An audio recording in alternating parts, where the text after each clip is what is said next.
Boxing that we're going to see here. Welcome to all of our viewers on EPB channel 2 and 302, also YouTube. This is an exciting event. We're about to take the national anthem. Okay. Welcome. Hello.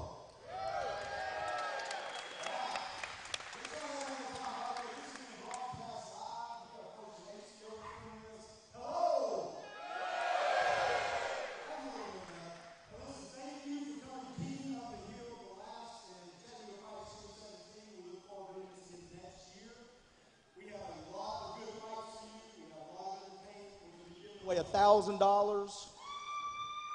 Thank you very much. I found our winner. No, I'm just kidding. We're also going to be giving away a 1-year membership to 9 rounds to get you in fight shape, so stay tuned for that. My job is to get everybody started. I'm not good at this. I'm going to thank our sponsors.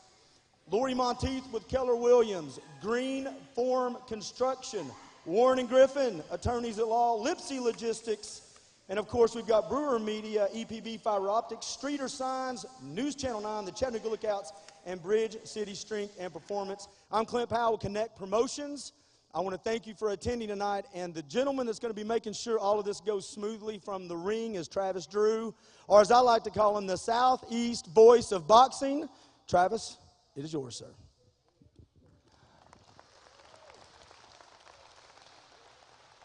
All right, ladies and gentlemen.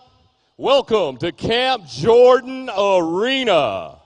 Connect Marketing in sponsorship with Team Monteith, Greenform Construction, Warren Griffith, attorneys at law, Brewer Media, EPB Fiber Optics, Streeter Signs and Graphics, News Channel 9, Chattanooga Lookouts, and Bridge City Fitness proudly present King of the Hill.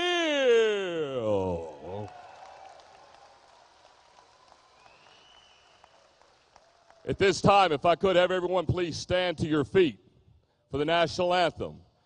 It will be performed by Season 9 American Idol representative, Jermaine Purifoy.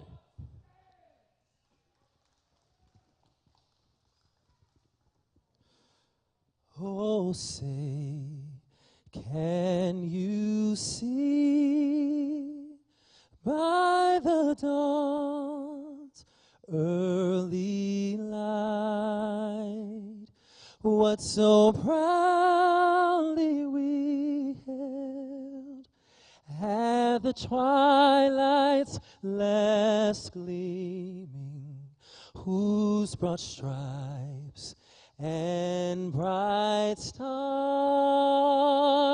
through the perilous fight o'er the ramparts we watched were so gallantly streaming, and the rocket's red glare, the bombs bursting in air gave proof through the night that our flag was still there. Oh, say does that star-spangled banner yet wave o'er the land of the free and the home of the...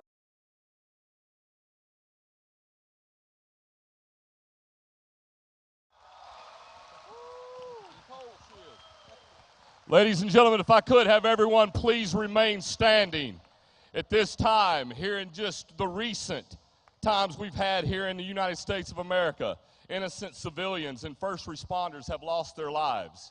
At this time, we would like to do a count that is normally done when we lose a boxer in the boxing world today.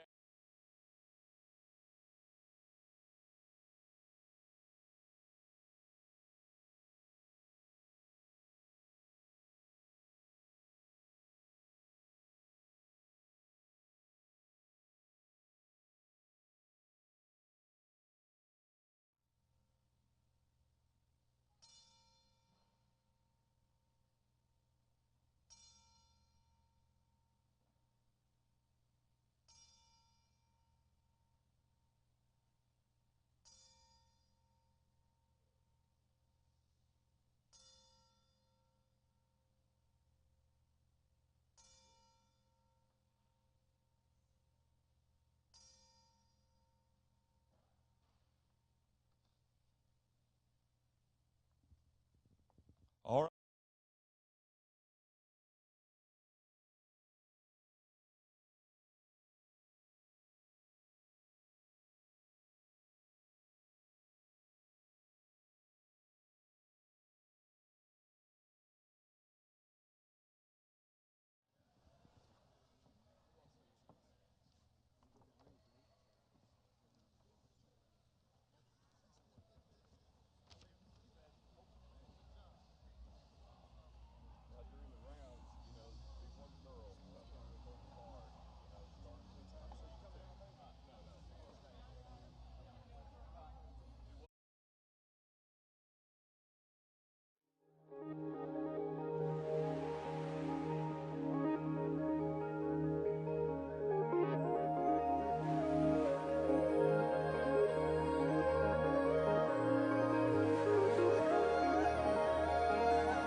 respect, discipline, hard work, habits, carry those lessons out of the boxing ring into math class, science class, into everyday life, and it's just amazing how that works. And I believe even a couple of the younger fighters that we're going to see coming up, even a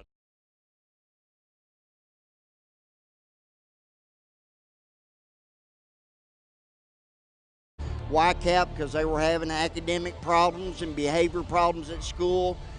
Several months ago, they came into the program. Now their grades have come up. They're both honor students now, Isn't coming that amazing? from D's and F's to now honor students, well behaved, and they learn a lot of those lessons in the boxing ring. Now there's other parts of YCAP, but boxing's a big piece. Well, and one thing I was telling you off air is before I was just standing out in the lobby, just talking to some people, saw a couple of people. They just look like ex-boxers. I don't know what, they just look like. So I walked up to them and said, what are the, introduced myself. Are you guys former boxers? I said, yeah, amateur, but yeah. So what's a big thing that you learned? One of the big things they said was self-discipline. No question. So how does boxing teach self-discipline? Because it is a lot more than just getting in the ring. Well, it is, and you're going to see that a lot of it's about conditioning. And these guys, a coach can teach you a lot of things, but they can't teach you how to get yourself in shape. That takes self-discipline, a lot of hard work on your own, by yourself, and that's tough. Yeah. So to be able to learn those lessons, and again, take those lessons into other areas of your life. And back in the 70s, David, boxing was big in Chattanooga, Tennessee. Absolutely. And over the years, kids have other choices, other sports, and it's not as big as it used to be. But because of the emergence of these two young men, and we had another young man, Ryan Martin, who's now 20-0 as a professional, ranked 9th in the world. I'm hoping he'll come by tonight and visit with us. And we're seeing one of the young men coming in right now. I believe this is Jarrell Adams. 14 years old. 14 years old. That's Jarrell Adams. Out of a Central High School. And he looks confident. 14, walking into a boxing ring, he looks confident. That's amazing to me. Well, these kids work hard, and that YCAP program provides tutorial support, mentoring, a lot of counseling, and, of course, the boxing program as well. And these two guys, they work out together every day, and they practice together. And we just wanted for everybody to see what YCAP is about. So that's the reason we wanted to start this event off tonight with these two little guys, so you'll kind of see where all these boxers get their start. And I would be remiss if I didn't send a shout-out to his proud mom, Tessita, who I am sure is absolutely She's thrilled here somewhere. with what YCAP has done for her child. Yeah. And coming in now, here he is. Here's his opponent, TJ Arnold, 13 years old, out of Lookout Valley High School. His mom is Kenji, by the way. And as an amateur, 12-0, undefeated. This guy's got a huge career ahead. He really does, and he's got a lot of talent. Most recently, he went to Kansas City and won the Youth World Championships. 1,300 boxers were there from all over the world, and this young man brought back the title for his age and weight division all the way back from Kansas City World Championships. Unbelievable. So to become a professional, you have to be a certain age, correct? Well, you do. You got to be at least 17, and ideally, you want to have some experience. Let's go to Travis. Ladies and gentlemen, following along on our bout sheet this evening, we're at the first bout of the evening, exhibition fight between two young men from the YCAP boxing program right here in Chattanooga, Tennessee. This is 90-pound weight class. In your blue corner, Jarrell Adams. And in your red corner, TJ Arnold. Your referee for this bout is Mr. Anthony Bryan, and your physician at ringside is Dr. Mike Mazzolini.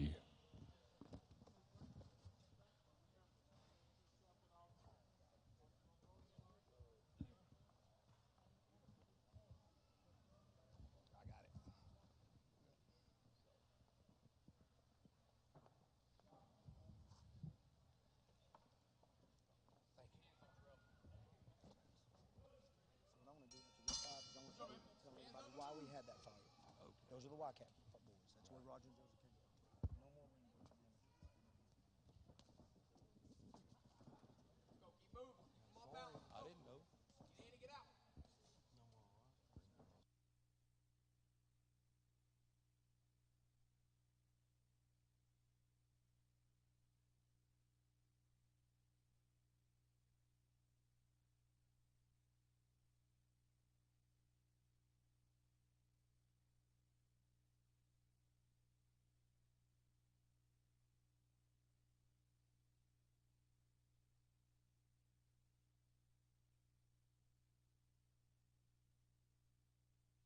shorter in duration. For example, these guys will box 1.5 minute rounds. Now, when we get into the professional side of the card here in a few minutes, they'll be boxing rounds of 3 minutes. And let me tell you, 3 minutes is an eternity when you're throwing those hands. And I'm seeing Arnold throwing a lot of good shots, landing a lot of good shots. Adams looks like he's landing a few as well. What are the judges looking at? Honestly, it looks like fists flying like crazy. Well, the scoring area in amateur boxing, of course, is from the belt line up the chest, across the shoulders, and into the front of the head with the knuckle part of the glove. Mm-hmm. And the thing about amateur boxing, scoring in amateur boxing is a little bit different than in professional boxing, because the pros, you'll see them try to load punches up and knock each other out. Yeah. In amateur boxing, the goal is to stay busy and score a lot of points. You want the points. You want the points. And you can tell that that's what these guys are going for. They're not going for a knockout That's punch. right. They don't care about that at all. They want to score some points just by getting that tap, right? That's it. In amateur boxing, a simple little jab has the same scoring value as if you throw a big right hand and knock somebody down. It's 1 point.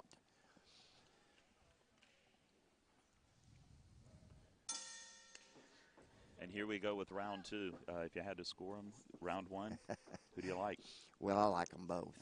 You're so diplomatic. Good answer.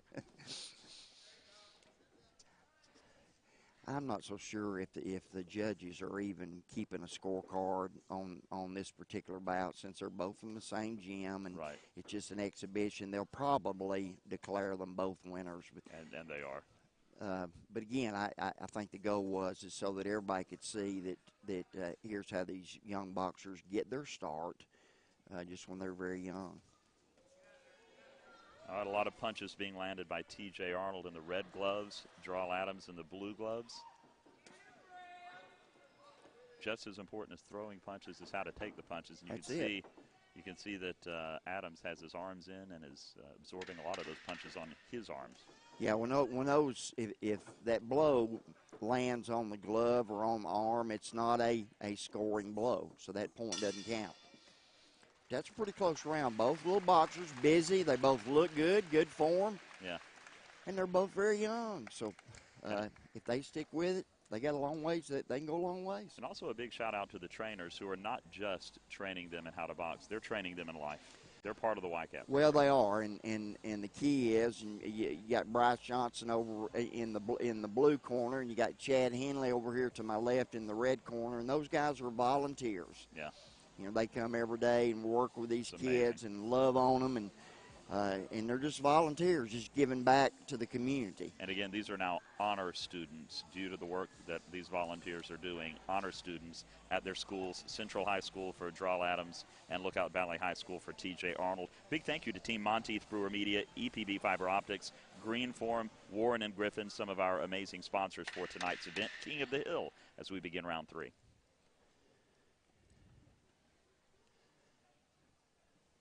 Now, the crowd's a little subdued. I don't know whether it's they're so amazed at the talent level of these young two boxers. But they do look sharp. Good form. Good straight punches. Yeah. And I'm seeing that Adams is trying to get in there.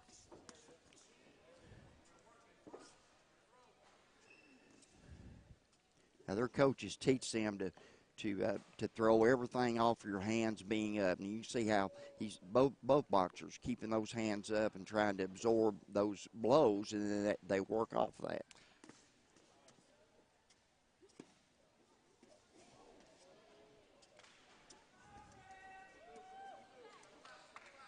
And I like how Adams is fighting his way out. He's absorbing a lot of blows, it seems like, from Arnold.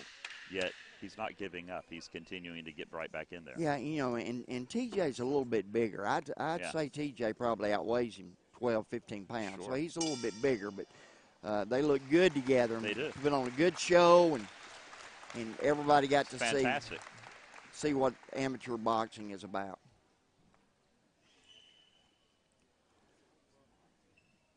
So you got to be really, really proud. I know their parents are. I can't imagine that they're not. That was fantastic. And they're both doing fine. Once again, honor students. And what people need to understand is kids boxing at this age, it is about, I love that, look at that. It is about so much more than just getting in a ring and hitting. It's so much more, and you, more than anybody, knows that. You've seen this dozens of times, where not just boxing, but also some of the other great things at YCAP. It does. And let's give both of these young warriors a big round of applause.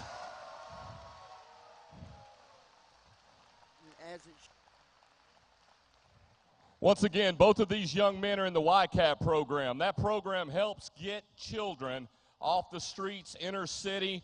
It helps them out with their homework in the evenings. They teach them life skills. They learn responsibility and discipline through the sport of boxing. If you want an opportunity to help out and contribute to a great program, check out the YCAP Boxing Club program.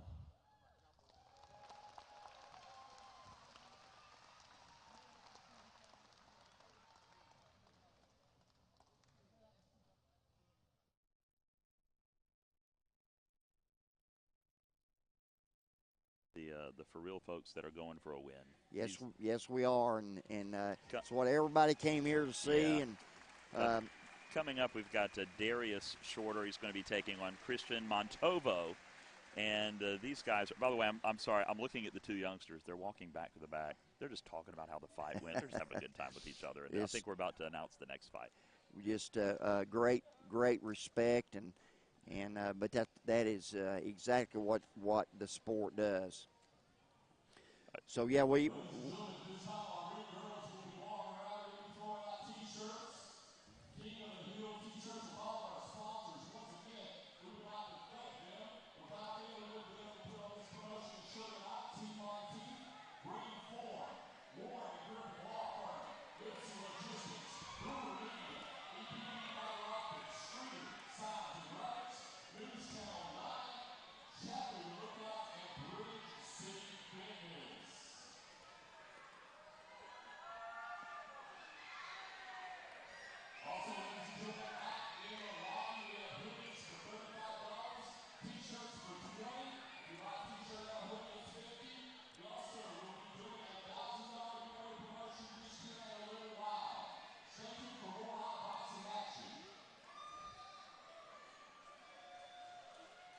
Sounds like the Howard High School marching band. They're here tonight. They're having a good time up there watching boxing. I think we'll be hearing from them some a little bit later on. Absolutely will. They're going to be helping to introduce one of our fighters a little bit later. And our next fighter coming up, as a matter of fact, is going to be Darius Shorter.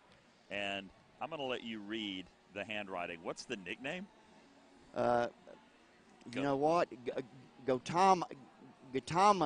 Okay, all right. I think that. That's why I'll right. let you do it, Joe. And he told me what that meant, and I don't remember what he said. Shame on me. That's okay. He's out of Texarkana, Texas. Works out at Texarkana Combat Sports. 28 years old, and here he comes. Now his pro record has no amateur record, and his pro record is 2-13. Now, what does that tell you about this gentleman, Darius? Well, and I asked him about that. 28 years old, that you're getting on up there to really be starting a pro career. Now, and he's wearing a Darth Vader mask, Joe. He's wearing a Darth Vader mask. Well, that's interesting. Now, he did share with me that prior to starting boxing that he did a little MMA stuff. And he said he just loves to compete. I love this guy. He's not going to wear that mask. I guarantee the judges will not let him have that on more than another minute.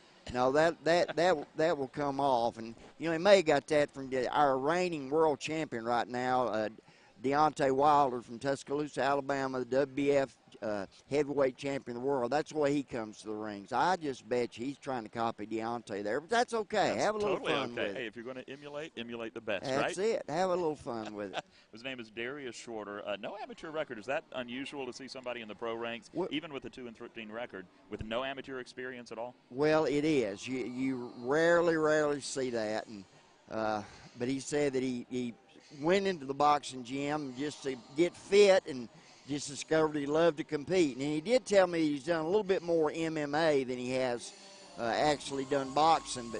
And he's the father of a 10-year-old son, Dakeen, and I'll bet because of the Darth Vader mask, I'll bet he's a great dad. Yeah, I bet he's a great dad, too. And coming up to the ring now, you can hear the music going. This is Christian Nuke Matano. Nuke is his, yeah. And I love that. He's out of Houston, Texas. So we have a couple of Texans going at it here tonight. He's 19 years old, so we've got a big age disparity. We a do. 28-year-old going against a 19-year-old, but his pro record a little more impressive, but young at 2-0. But listen to this amateur record, 37-2. He knows what he's doing. I saw this young man compete a lot in USA boxing as an amateur, and he's a good boxer with a good future. Now, 19 years old is pretty young to turn professional, but I'm sure that his family and his coaches decided that maybe going ahead and turning pro was the thing to do. But this To the boy, ring. he can compete. We're at our first professional bout of the evening, light heavyweight division.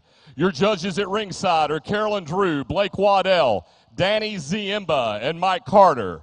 Your referee in charge of the action when the bell rings, Mr. Anthony Bryant. And your timekeeper, Big Bruce Wilson. Physician at ringside, Mr. Mike Mazzolini. At this time, in your blue corner, boxing out of Memphis, Tennessee, with 16 professional fights, Darius Shorter.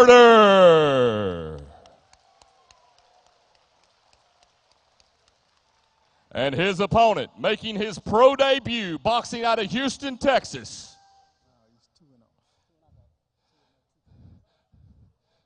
From Houston, Texas, 2-0 with 2 knockouts, Christian Montova.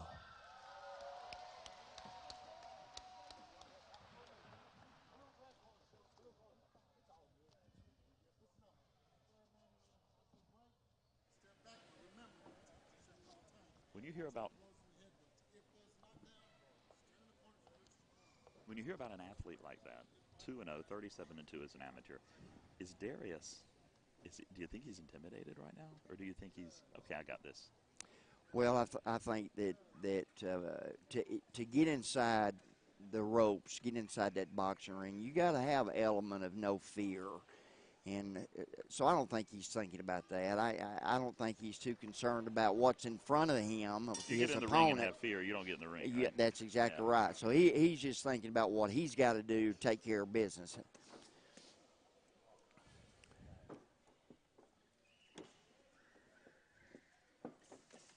Now, Christian Montevo's going to the body hard. And he's going right after it, isn't he? He is.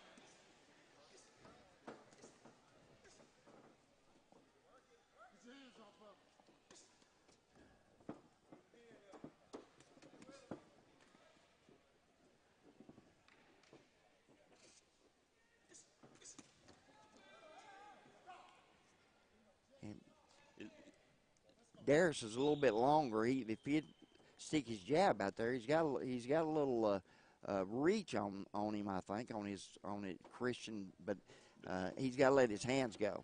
And it seems like he's just starting out playing more defense than offense. He is. He is. And that was a great hit. Darius landing a few blows there on the body.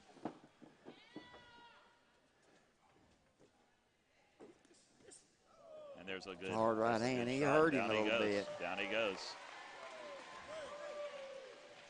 Darius Shorter on the mat.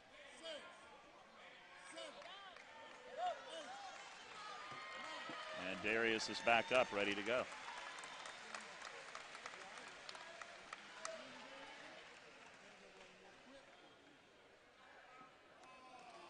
All right, and there we go. It's been called, and we have a winner, Christian Montovo, and he is going to add another professional win to his 2-0 record. He now 3-0, and we would call that by knockout.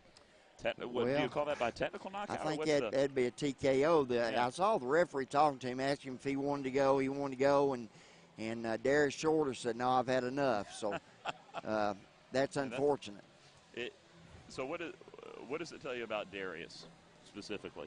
Well, it makes me want to question his heart. Yeah. Because he got hit. I didn't think he got hit enough to get hurt. It did not seem that hard. Right. Maybe he's thinking I got a 10-year-old at home, and I was here. I wore the Darth Vader mask, and I'm out.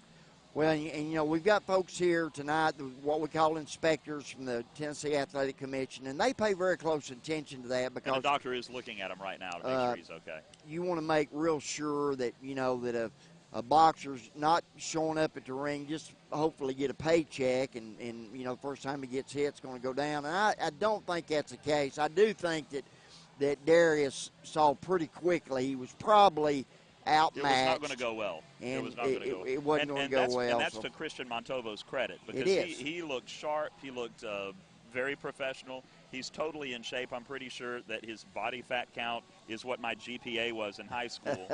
So yeah. he was ready to go. And also, you could tell when the match, even before the match started, and he came into the ring, he was dancing around. Purposely got very close to Darius to try to intimidate. And it was a quick match. Very quick match. And you don't get to, you know, he was what, 27-2 as an amateur. You don't get to that 37. 37 and 2. 37 and 2. You don't get to that kind of amateur record without having some kind of skill. Yeah, absolutely.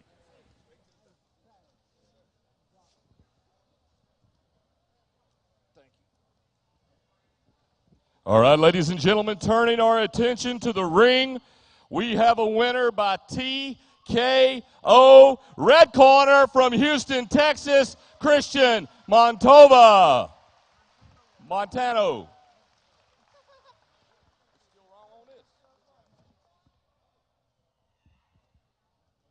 At this time, I would like to announce the winner of the nine-round membership, LaShaw Rockymore. LaShaw Rockymore. If you could, please go to the front lobby to pick up your year's free membership to 9 rounds.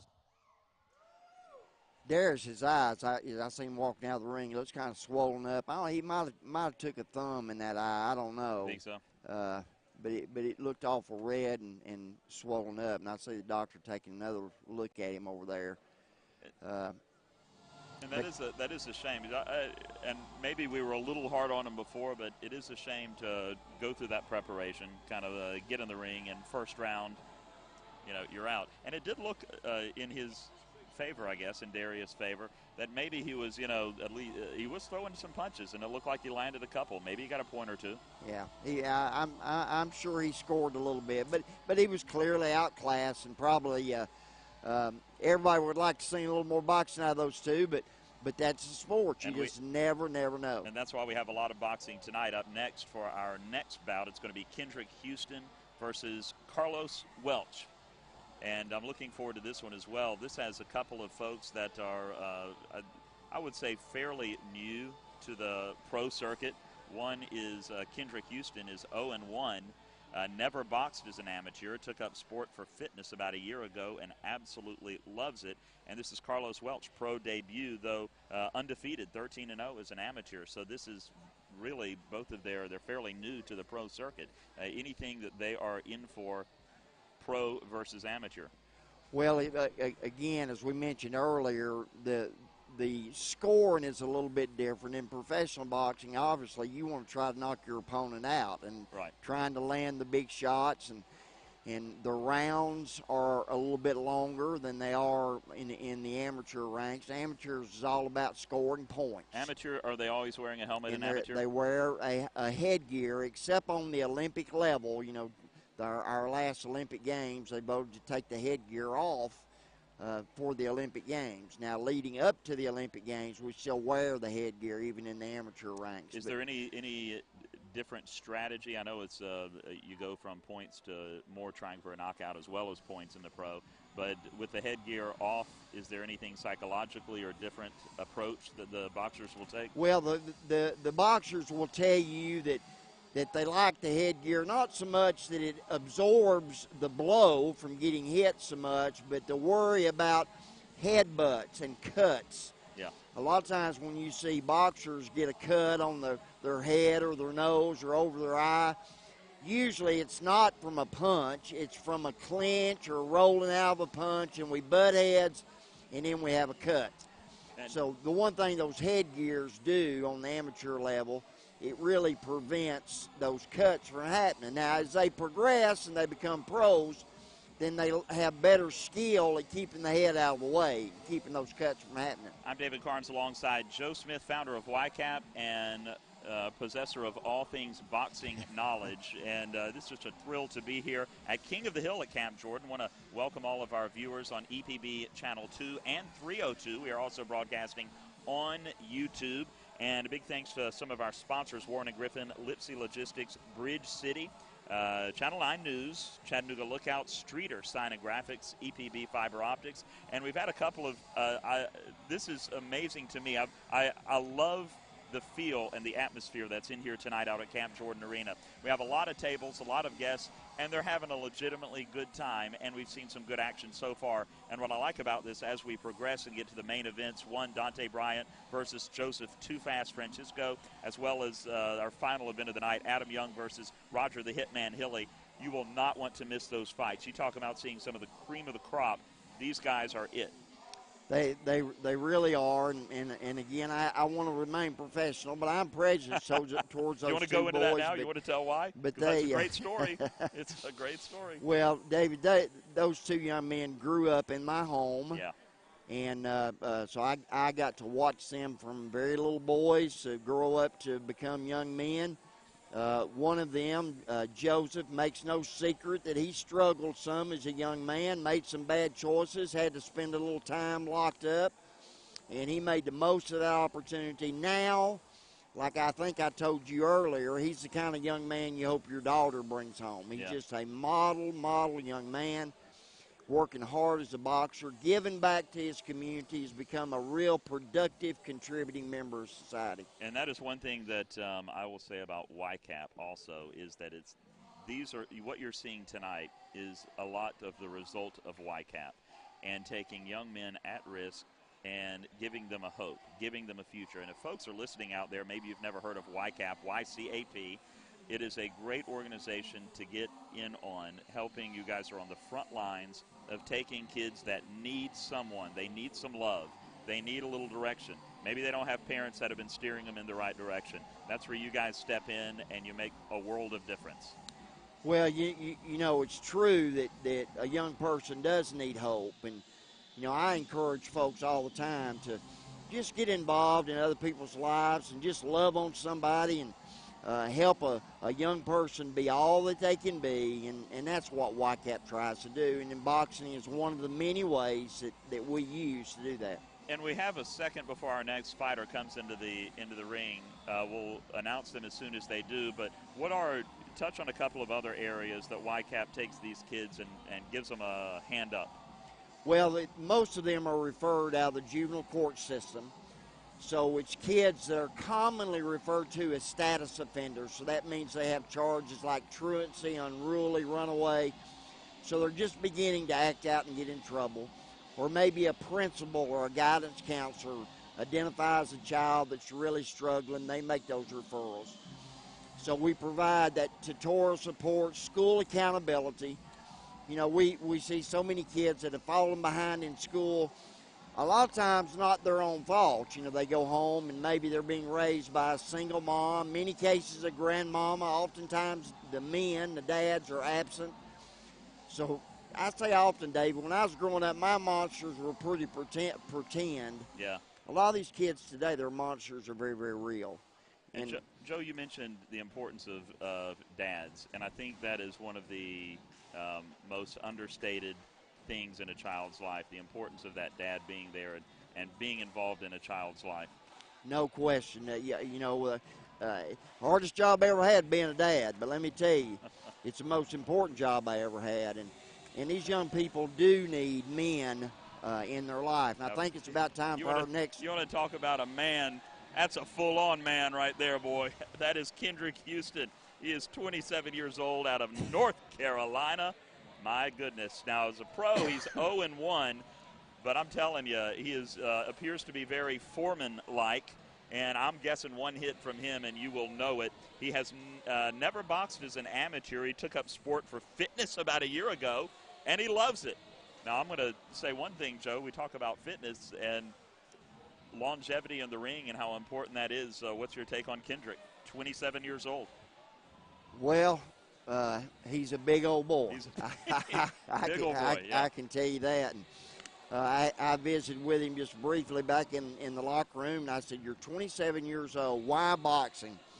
He said, "I just love to compete." And he said, I'm trying to get fit and decided to start competing, Isn't and that I great? just love it. So good for him. And what you're seeing when you see these boxers, especially at this level, you're not seeing just boxers. You're seeing life stories played out in the ring. He's an employee of FedEx. He has a life outside of boxing, but there is a reason, and everybody has a reason, their own reason, that they're in the ring, don't they?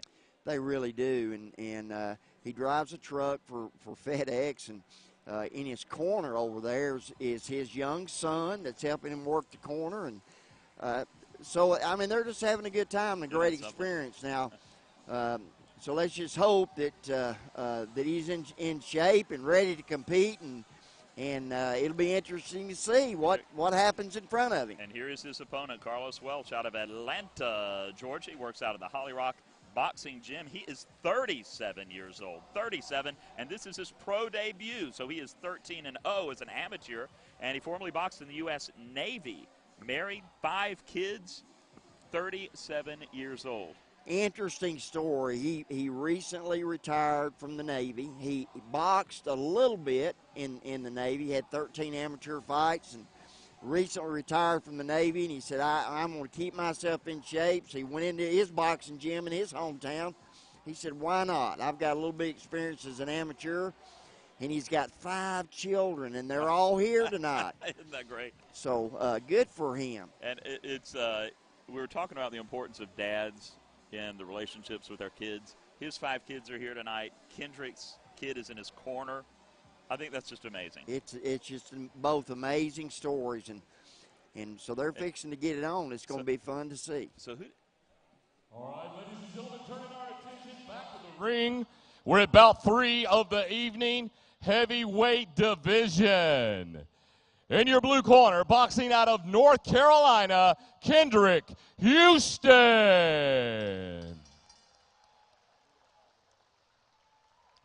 And his opponent, boxing out of Mableton, Georgia, making his pro debut, Carlos Welch.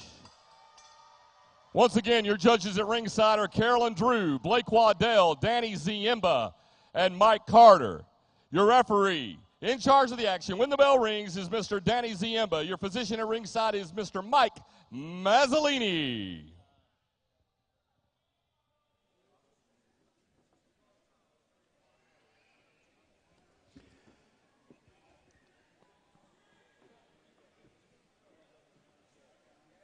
So here we go in the heavyweight division. I like all weights, but seemingly the lighter weights seem to be busier. But I tell you, these guys, I would imagine they're so big and strong they probably hit like Mack trucks. We're fixing to find out.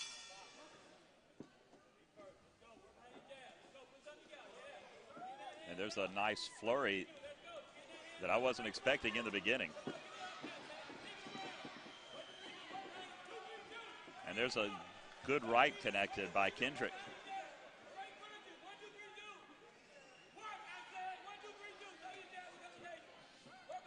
Yeah, they come out of the ring just really throwing, and then they recognize, I got to be out here for 3 minutes, so Yeah. I better pace myself a little bit. And now there's a flurry. Carlos seemed to be destabilized there a little bit by the punches of Kendrick and just the aggressiveness of Kendrick. Well, and David, and you can tell, and we talked about this in the beginning, you can tell both these boxers are relatively inexperienced, but you got to admire they're at their age wanting to get out here and compete.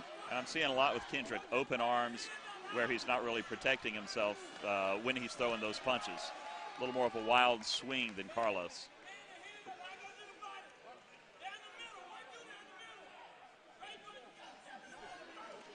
I think they're both trying to catch their breath there. I think you're right. I'm expecting to see like the defense from an NFL team where they put their hands on their hip. 3 minutes may not sound like much, but when you're in there throwing those hands, that 3 minutes can be an eternity. It really is exhausting, and that's why these athletes have to be in really good shape to go the number of rounds that they go. But make no mistake, both of these are athletes, and they can both absolutely throw a punch. And there is a huge hit by Carlos Welch, and back was to me. I didn't see how much it connected, but Kendrick still seems to be going pretty aggressively. And there we go. And he there's hurt a him there. huge hit.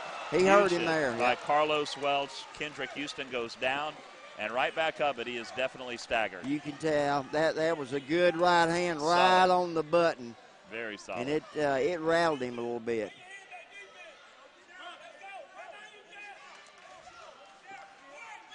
Now, what kind of an approach does Carlos need to take now? Does he need to go right back after him? Well, if I was his coach, that's what I'd be telling him. Go ahead and get this bout finished and risk any kind of injury. And but I believe that he had him rattled a little bit, but he seems like he's come back. And yeah. He's got his hands up. It looks a little more. I'm looking at Kendrick's punches. He doesn't look like he's punching effectively. Well, I think Kendrick Houston, too, a lot of it's fatigue. He probably just not in as good a shape as he needs to be. Yeah, and there's a huge hit by Carlos Welch, right.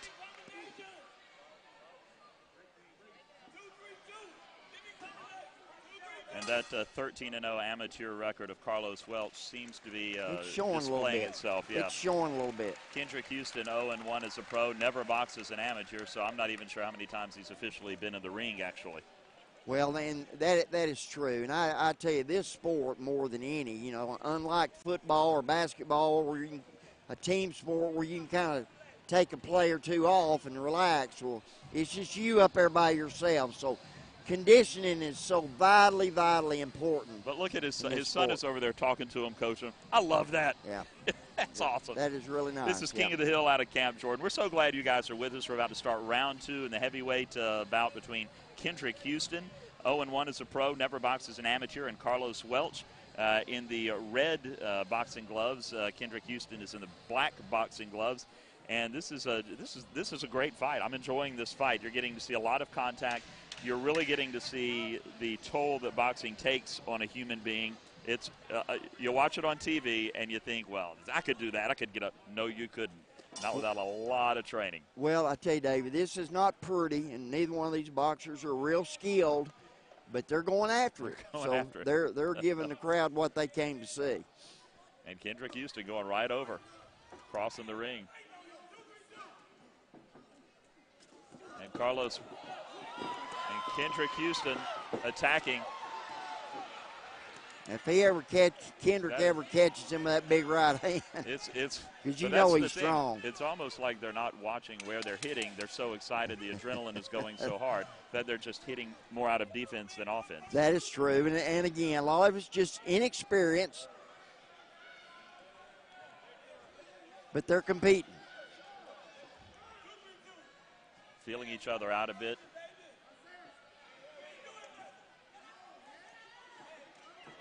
And Kendrick Houston connecting with a few hits. I'm not sure how hard they were, but he's connecting a little bit. And look at that, Carlos Welch. It looks like is he smiling? I'm not sure if that's a grimace or a smile, but it looks like he's laboring to breathe a little bit right now. Welch looks like he's and there's a huge That's hit. A good right hand. Huge hit by Kendrick Houston. Carlos trying to return the favor. And there seems to be something with Kendrick and his weight. He seems to be leaning throughout the bout on Carlos, where he's just kind of pressing him back with his weight. And that can be an advantage because if you had that body laying on you for a while, that's bound to have a lot to do with fatigue. Yeah. Seems like Carlos is talking to him to some extent. There we go, Kendrick going back at it. And there he is laying that weight on him. Now, is that something the referee will allow to go on for? Well, not very long. The referee wants to give them the freedom to punch out of that, but if they don't punch out of it, well, then he'll break them and make them get out of it. And that's that what he does right now. With that fatigue, they're going to hold on to each other as long as they can, I believe. Now, when two athletes are tired like they are, what are the odds at this point of a knockout? Well, you can see we may Carlos Welch unloading with a flurry of hits. Well, but again, with as tired as they are, what the effectiveness are they having? Well, obviously, when you're tired like that, your punches, you're not going to have as much power and ability to sit down on your punches as well. But both these boxers clearly are very, very tired. Carlos Welch is, his mouth's open and he's really laboring to breathe. So, but again, I don't want to take anything away from these guys because they are inexperienced and they're learning, and they'll learn a lot tonight about what they've got to do in terms of getting their self fit. So, if you had to score it, you're one of the judges looking at it. We've seen a flurry of hits, a flurry of activity. Looks like both of them have made decent contact at times. Who would you score to be in the lead? Well, I would think Carlos Welch is boxing out of the correction. Kendrick boxing out of the red corner is. Carlos is in the red corner. Carlos in the red. You're exactly right. I would think Carlos is simply because he's just been a little bit busier. I'm not sure that his punches have been any more effective, but I believe he's been a little bit busier than has Kendrick Houston. And the strategy that Kendrick Houston is employing, and I don't know if this is something that he came into the bout wanting to do, but he's using his weight to lean on, to push against, to aggressively go toward Carlos Welch, and it seems like that is some effect. It's been effective. And here we go. And again, there's that flurry of activity that you'll see in the beginning of the round, but that won't be maintained for the entire round. Again, at 3 minutes is a long time. It almost seems like one of them is going for that early knockout punch.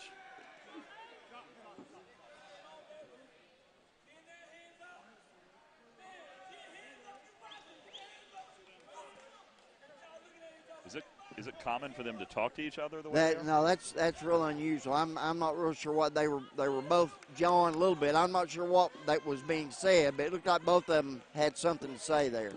Now they're trying to line up a shot on each other.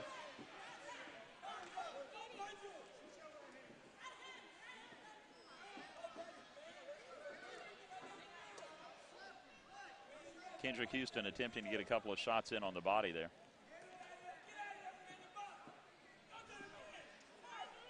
Carlos Welch, I do believe he's smiling. He's got a big smile on his face. I'm not sure what that's about.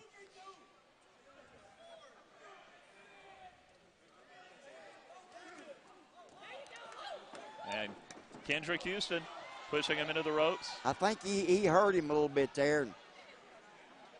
I don't know if he hurt him or if he stumbled or maybe a combination of both. Did not knock the smile off his face, though. And I believe that's Kendrick Houston's objective tonight. Well, now. And, Carlos Welch is very, very tired. And, of course, Kendrick is too. But if Kendrick would just put a little pressure on him, I mean, both these boxers are just very, very – this is hard to watch, David. This is hard to watch. Well, we were talking earlier about the conditioning, and now maybe you're not the most skilled boxer, but if you have better conditioning than the other guy, that's exactly right. You're going to last longer, and you'll be able to go after the other one when he gets tired, right?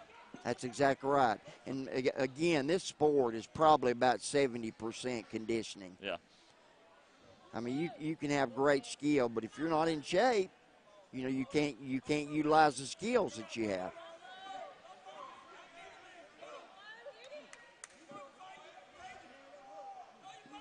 They're both feeling each other out still, and this is what we're talking about. Beginning of the round, that flurry of punches. Here comes another. And I think they're both content to just let each other kind of stand there and catch their breath. It's what it appears. Well, you can definitely tell Carlos has the leg up in boxing, just straight up boxing skill. Kendrick looks more like as the street fighter, open arms coming at you, just however, hoping to land. That's exactly right.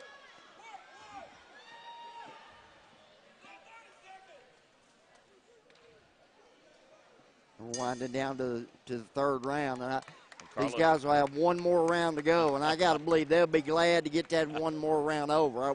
I'll be glad to get it over. It's hard to watch them. Is it painful for you? It's making me. It's wearing me out to watch them. A couple of judges are scratching their heads. They don't know. I don't know. Yeah, this would be a hard one to judge, I would think. We've got round 4 coming up between Kendrick Houston. Believe it or not, this is his second professional bout. He's 0-1, 27 years old. And we have Carlos Welch, 37. This is his pro debut, but as an amateur, 13-0 as he fought, like as you mentioned a moment ago, in the Navy. And I'm focus on the positive here for just a moment again. I love that their families are here, and I'll bet they're going to go out to dinner with their families afterward and talk about the amazing time that they had tonight. And I love that. I think that's great. I do too. And you know, we especially in this day and time, and we just can't thank our veterans enough. Oh, heavens. And for Carlos Welch to spend the last 20 years in the military serving retired our from country, the military, yeah. In the United States Navy. And so we appreciate him and so many others. I'm sure we've got a lot of veterans watching at home tonight, and my goodness, we just can't thank those ladies and gentlemen enough for serving our country. And here we go. We have that flurry of punches, and this is the final round. So one of them is going to go for that decisive blow. Now, at this point, are they thinking points, or are they thinking get that knockout? Well, if I'm Carlos Welch, I just try to hang on. I try to stay away. Don't get caught by something wild. He knows he's up on the points, yeah. Because he's ahead, I got to believe. But you never know. You know, it can always be one of those wild punches by Carlos Welch getting a little bit cocky. He opened his arms saying, come on, come get me. And Kendrick Houston, I don't know that he's going to respond too much to that, but definitely some taunting by Carlos Welch.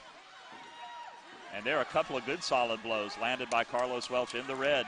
That might have been his best combination of the fight, but that was a good 1-2, a good combination by Welch. But and he continues to challenge Kendrick to hit him, to go after him.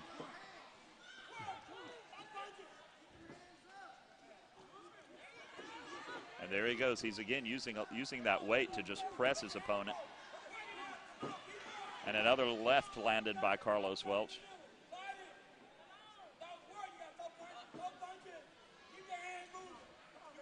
I noticed a lot of points landed by Carlos, a lot of good solid blows. Yeah, look at them. This is not good. Yeah, so they're both giving each other a chance to recover, and it's just. And you don't want to do that. No, you don't. It's not good for the sport. It's not good for them. And this is where you want to dig down and find that extra something, right? So where's your heart at? Yeah, it's 4 rounds. But you're right. Carlos definitely knows he's up in it. And Kendrick just needs to go after it and just try to get some kind of a knockout. There's a hit. Doesn't look like it had too much effect, though.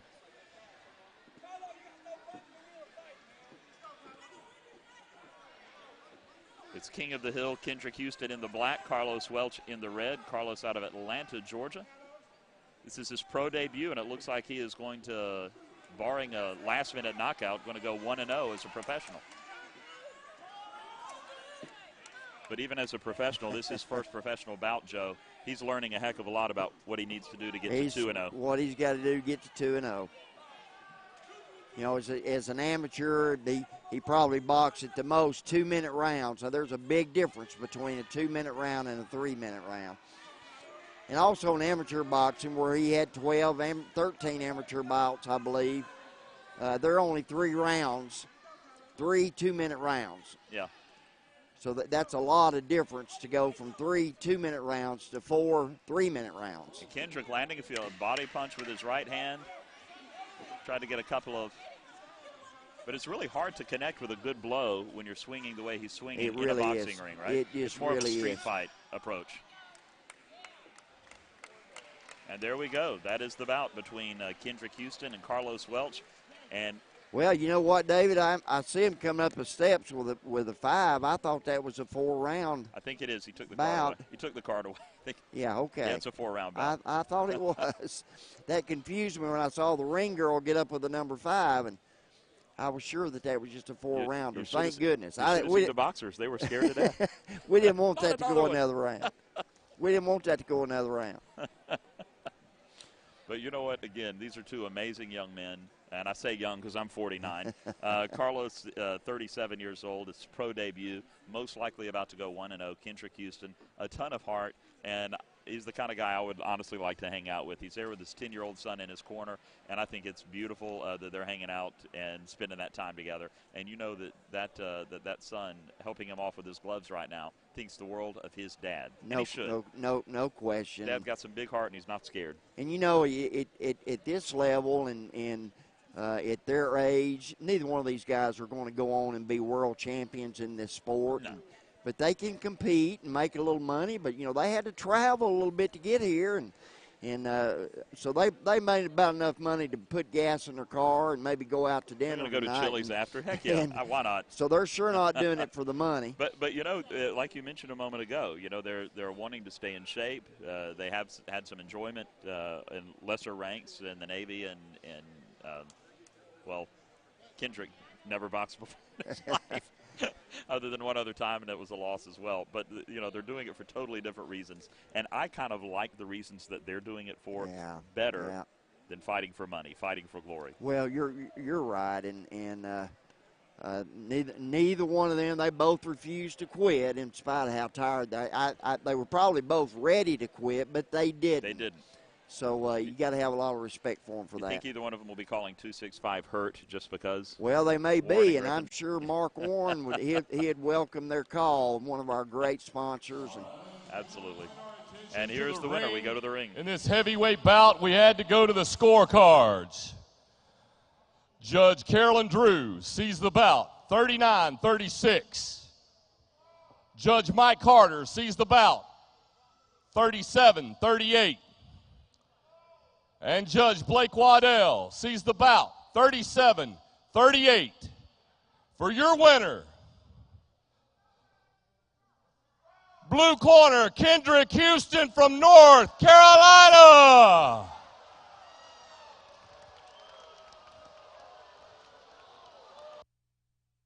More than Carlos Welch. And you can see I'm absolutely surprised too. Yeah. I'm not so sure the crowd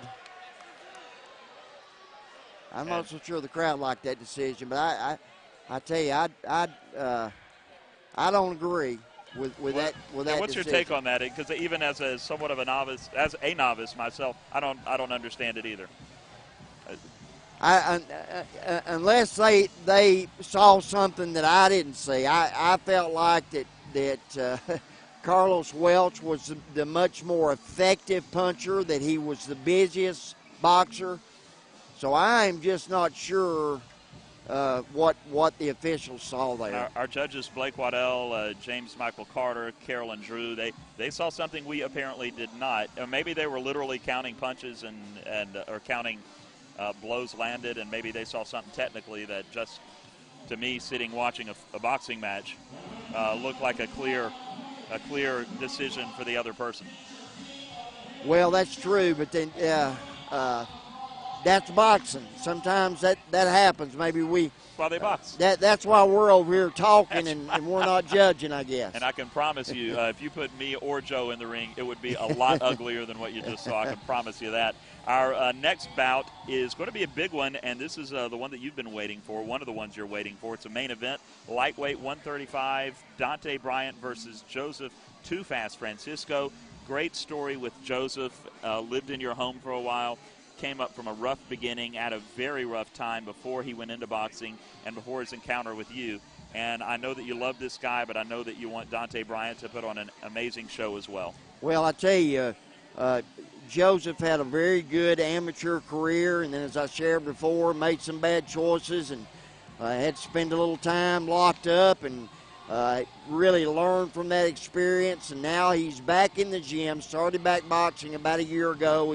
He's had 2 wins already since he came back. A very hard worker, but let me tell you, he's got a very worthy opponent in front of him tonight. And I saw Deontay Bryant compete many times as an amateur, and probably won 75, 80. I'm not real sure what his record was. 79 and 12 as an amateur. 79 and 12. He was around for a long time as an amateur, and he can box. And that's something that they both actually have in common, a very strong, lengthy amateur record. Joseph with an 88 and 31 amateur record, slightly better. They're both young to the professional ranks, but 4 and 2 for Joseph, 1 and 3 for Dante. I don't know that you can really tell a lot about who has the edge there, but just from their amateur record, 79 and 12 for Dante, 88 and 31 from Joseph. These seem to me to be pretty evenly matched. I think they are, and they both like to box, meaning that their style is very, very similar. So you're going to see a boxing match very different from the one you just saw. A little more skill, a little more technical savvy, and coming into the ring right now, we do have Dante Bryant. And he does look ready to go. This is Dante. His coach, Shannon, states Dante is 28 years old with a record pro of 1 and 3. His amateur record, as I stated a moment ago, 79 and 12. And he's employed by Myers Merchandise, part-time fitness trainer at Title Boxing. So he knows technically what to do in the ring. Well, you know, these guys, at this level, until they really progress up and they're nationally and world ranked, they don't make a lot of money at a professional boxing event like this. So they have to have another job to be able to live. So they'll work all day, and then they come in the gym, and then they're practicing their craft, trying to get better, and that's what Dante does. And on the back of his robe, it says MOG. MOG. M-O-G, MOG, and it has written down the Quiet Beast. Man of God, the Quiet Beast is what Love he told me that stood for. Love it. So, well, I don't know what's fixing to happen now. Well, you are hearing the Howard High School Band, and they are introducing our next contestant. Taking on Dante Bryant is Joseph Too Fast Francisco. Let's watch his entrance.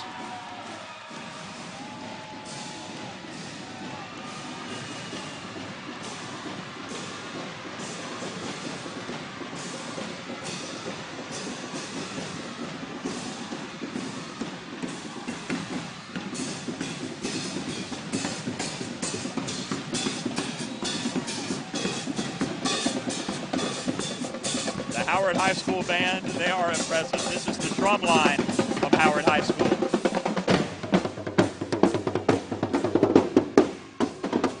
Awesome. Well, that's fun. That's fun. But you look at Dante, he doesn't look phased at all. That was the drum line from Howard High School.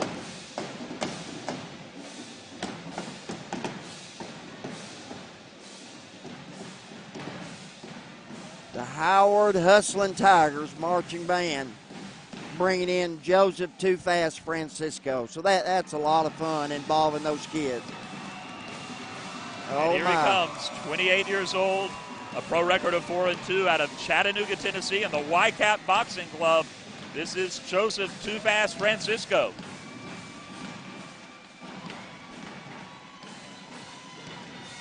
But I have to tell you, I'm watching Dante's face, and he doesn't look phased at all. He looks like he's up for the challenge. He's here all business. Not afraid to get in Dante's space at all. Joseph Too Fast. This should be an incredible match. I saw Joseph backstage, had some earbuds in. He was getting focused. He was really honing in on what he needed to do tonight. Well, what you're going to see is two very, very skilled boxers. I don't think either one of them has tremendous knockout power, although they have the ability to knock their opponent out. But what you are going to see is two young boxers have tremendous skill, tremendous hand speed. So it's going to be some good boxing.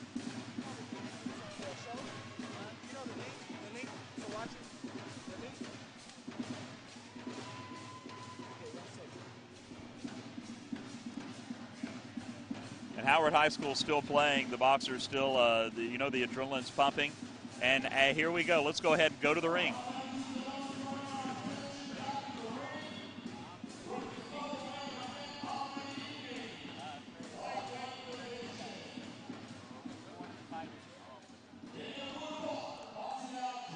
Kalamazoo, Michigan, with a professional record of 1 win, 3 losses, Dante Bryant. And his opponent, training out of the YCAP Boxing Gym, right here in the scenic city of Chattanooga, Tennessee. He is the original 423, Joseph Too Fast Francisco. Your judges at ringside are Carolyn Drew, Blake Waddell, Danny Ziemba, and Mike Carter.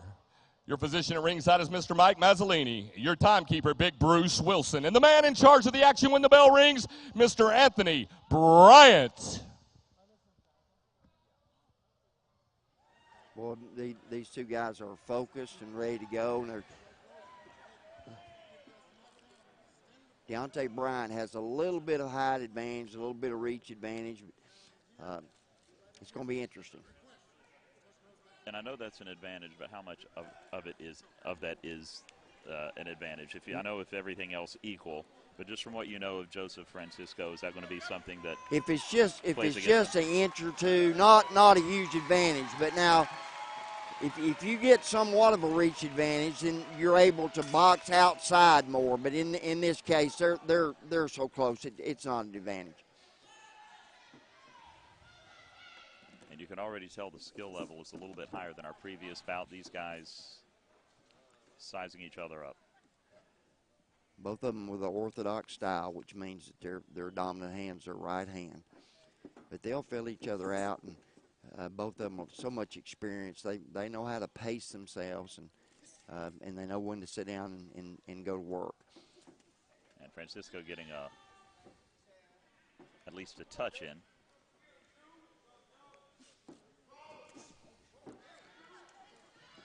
You'll notice, David, just how lightning quick both these boxers' their hands are. It is kind of amazing.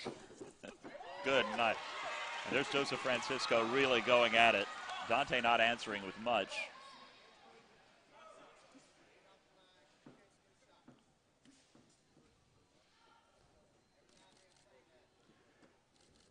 Joseph Francisco definitely establishing himself as the aggressor in this early first round.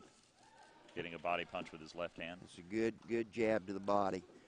He needs to put a right hand behind that and throw more than just one punch at a time.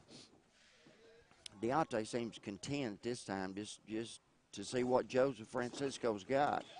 And that's a perfectly legitimate tactic, right? See what you're dealing with and then come out later in the round. Well, it is. Now, this bout is a 6-rounder, so you can take a round or two off, but you got to be a little bit careful now. So far, Joseph has just been much busier than Deontay, so you don't want to dig too much a hole for yourself.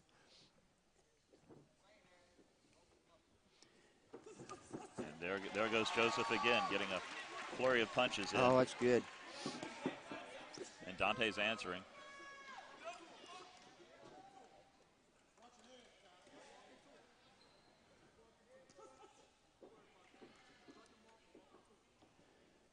Dante may have a quick hit, but it definitely seems like Joseph is the faster hitter, and that's gonna count for a lot.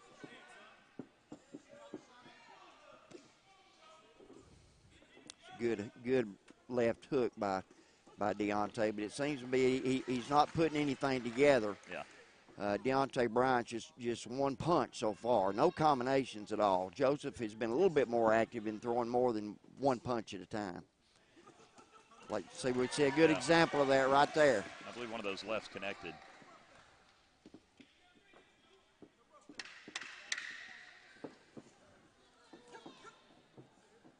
This has been a good first round for Francisco. Active. Great first round. That's good boxing. Both these boxers very, very skilled. Okay, what do you think, Dante? Because I believe he seemed to be studying Francisco that round. What do you think he learned? Well, yeah, I think that he wanted to test him out just to see how much power he had, and he pretty much let Joseph Francisco throw anything he wanted to throw. Now, when Deontay did let his hands go, it was usually just one punch at a time. And it seemed a lot slower also. His punch seemed a lot slower. It did, but now he seemed strong, and he landed a couple of real heavy left hooks. So Deontay's pretty strong. So it's going to be interesting to see what he does here in the second round. And again, when you're in a 6-round fight, you can't wait around too long because these rounds go by in a hurry. But and Joseph, we were talking about conditioning earlier, looks to be in pretty good shape for those 6 rounds. So I'm telling you, he works hard. His work ethic, and so conditioning is not going to be a thing for Francisco, and I don't think it's going to be a problem for Deontay either. You can tell these two boxers are very skilled. And he's right back at it. Francisco landing a few blows. None of the blows at this point. Well, I take that back. I was about to say none of them seemed that powerful, knockout worthy, but just a good one from Francisco a moment ago.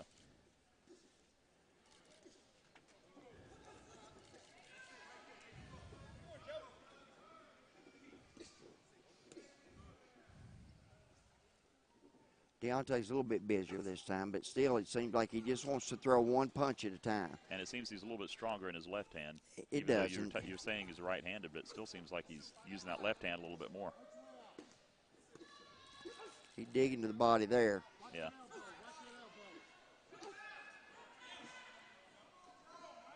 And another thing that wears these athletes down is taking a blow, even if it's on the gloves while it's next to their head. That's still going to sap some energy from them. Especially to the body. Yeah. Those body shots really, really add up.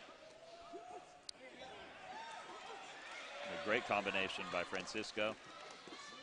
Dante seems a little more aggressive this round. Maybe It seems like Deontay wants to bang a little bit, and I can hear the corner of Francisco tell him, don't bang with him. They want to see Francisco box. Yeah. Instead of standing in the middle of the ring and banging.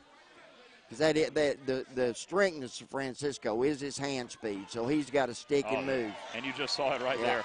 Good night. And he's quick getting out of the way, too. He's just fast all around. Oh, and there's a body blow by Dante. Deontay's a little more active this round, and I don't believe Francisco wants to stand there in front of him. No.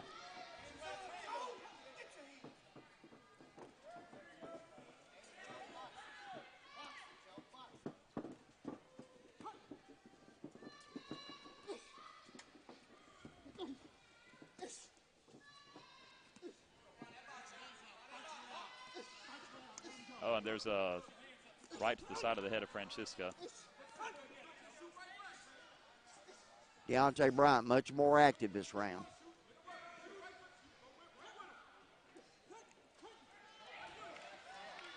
But it still looks like Francisco is the more technical. It does. He's giving him good angles. He's spinning off his right hand a lot. And just a little more active. This round was much closer than the first, but this was a close round. And, it's like I said from the very beginning, that this is a good fight. This is a good fight. Yeah, I enjoyed the last one for one reason. I'm enjoying this one for another.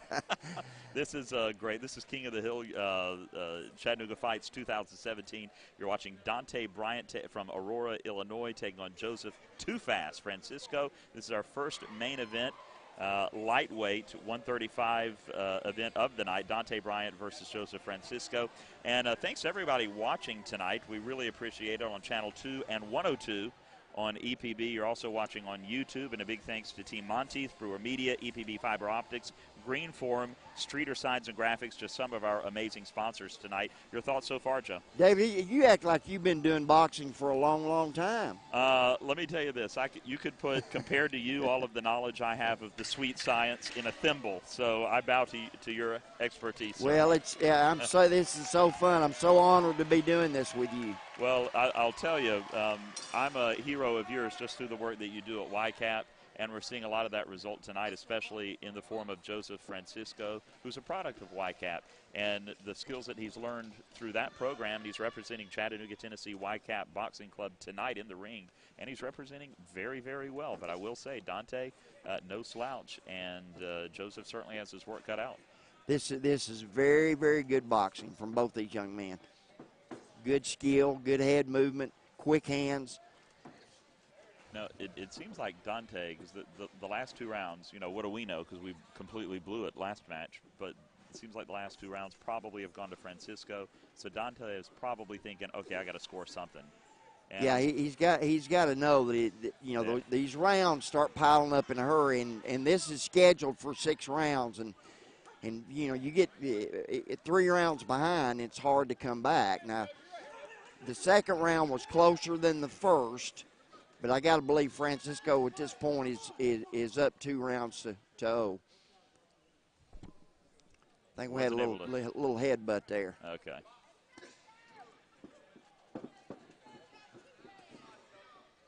A couple of body punches by Dante. And he does appear to have a very powerful punch.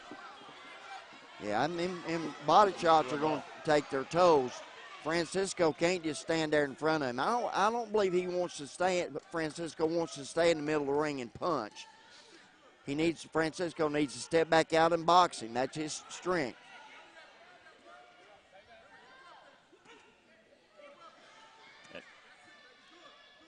Well, it's definitely shaping up to be speed versus power.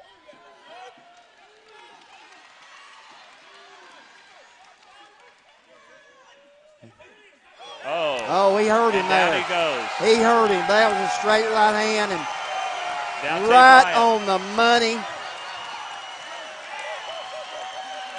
Dante Bryant knocked to the mat by Joseph Too Fast Francisco. And he's rattling. He could finish him right here if he'll put the pressure on. And the blows continue to rain down on Dante, and he's just hoping for a miracle hit right now. Well, he's trying his best to hold on. Francisco's doing the right thing, continuing to put the pressure on him. And I'm surprised that he hadn't gone down again. Now the referee is going to step in. And that's the match.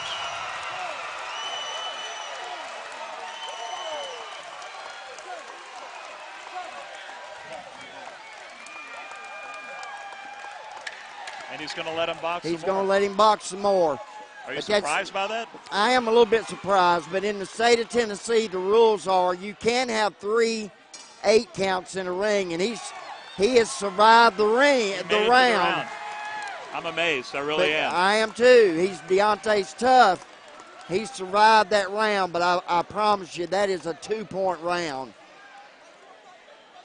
So it's going to be really hard for Deontay to come back after that.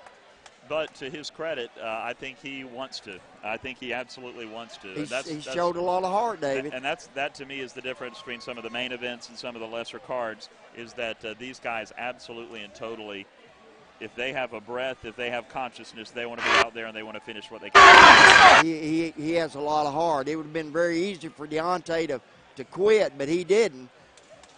I thought it was over. I thought the referee was going to step in and stop it. But I think it was so close to the end of the round, maybe he was figuring, let's let him go to the end of the round. Well, early in that round, as we saw, he caught him with a good straight right hand that dropped him to the canvas. He recovered from that. Francisco continued to put the pressure on. Then the referee stepped in with a standing 8 count. So now here we go. We're ready for the 4th round. Still a lot of boxing to go in this fight. Yeah. Dante certainly hoping so.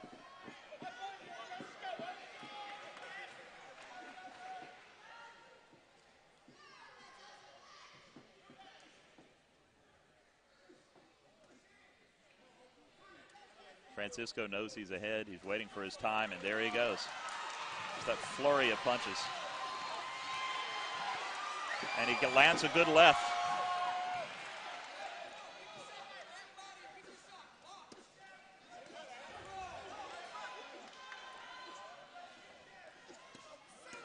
Just those different combinations are brutal on Dante. Deontay's very, very strong.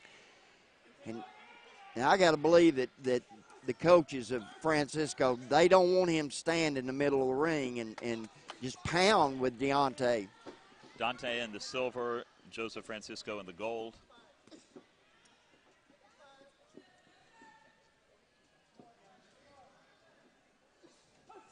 Oh, good straight right hand. And you can see that coming. How he is standing, I'm not sure. Continued lefts to the head.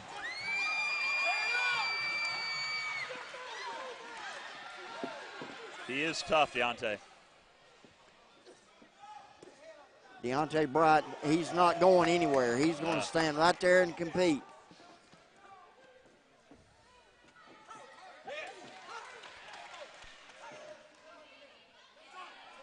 All right, Dante trying to get him in the corner.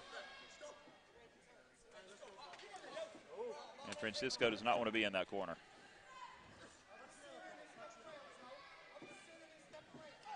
His coaches are trying to get, Francisco's coaches are trying to get him to step around and keep giving angles. They don't want him standing right in front of them because they know how strong Deontay Bryant is. And Bryant just gave him a nice little flurry, Francisco style, back to him just a moment ago.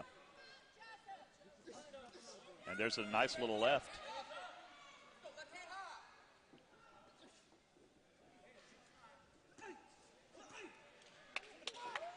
Definitely still some power in Francisco's punches, even this late in the match.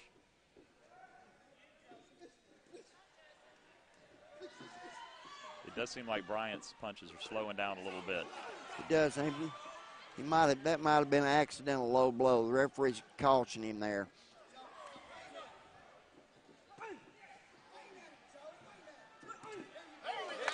And that was a good fake with the right, caught him with the left. Yeah, he hurt him with that left hand. And there's another nice right to the head.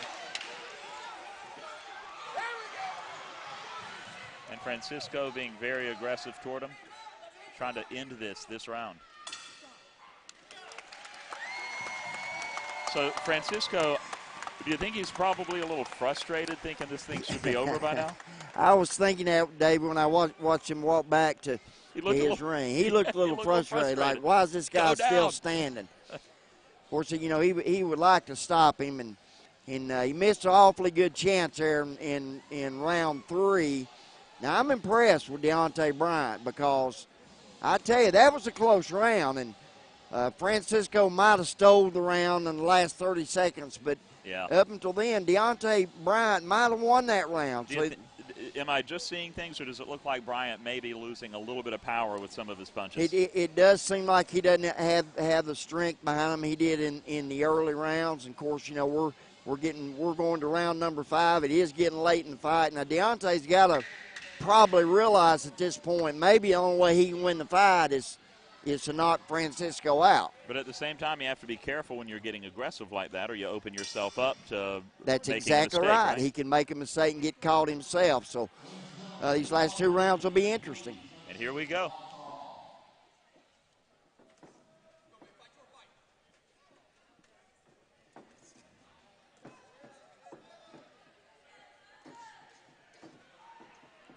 Bryant trying to put together a flurry there.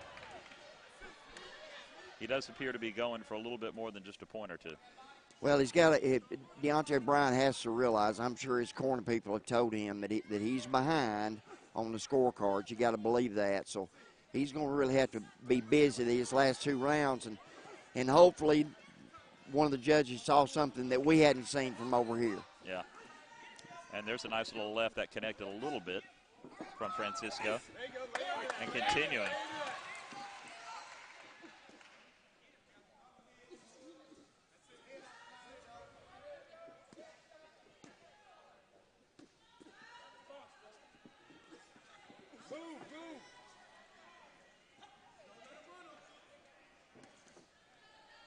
Trading blows, Joe, but I'm not sure to what impact.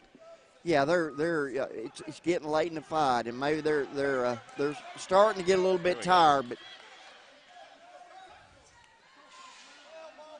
you just don't want, if you're Francisco, you just don't want to make a mistake at this point in the fight because you got to believe you're ahead.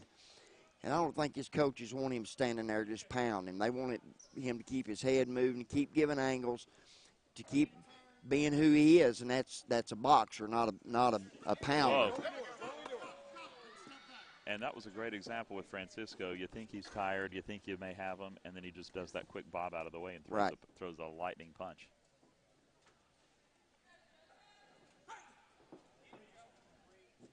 And this crowd is on pins and needles. They are loving this bout.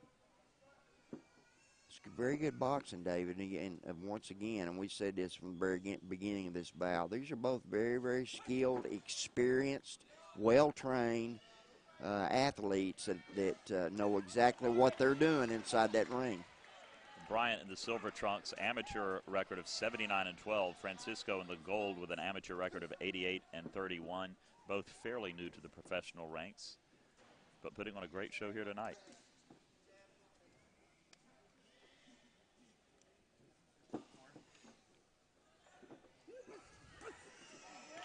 Francisco missed with the right hand, but followed it right back up. And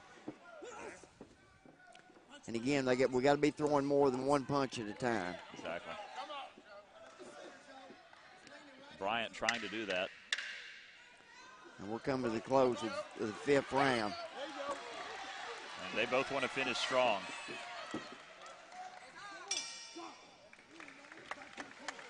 And now we got a little jawing going on. Bryant saying, you ain't got it. Well, we'll see. We'll see. We'll see. This last round ought to be very, very interesting. I think so, because this is where they put it all out. This is where, and I have a feeling we were talking about heart and wanting to go that extra mile with the last bout. I think these two have heart, and I think they both want this very, very bad. Well, you know, for the most part, it's been a pretty close fight. Round 3, I think, was probably a 2-point round for Francisco. The other 3 rounds were pretty close. That was considered a knockdown, right?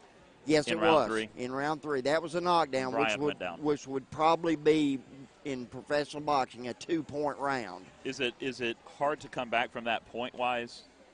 Well, it is. I mean, that's like winning 2 rounds. Yeah. Instead of we have a what's called a 10-point must system.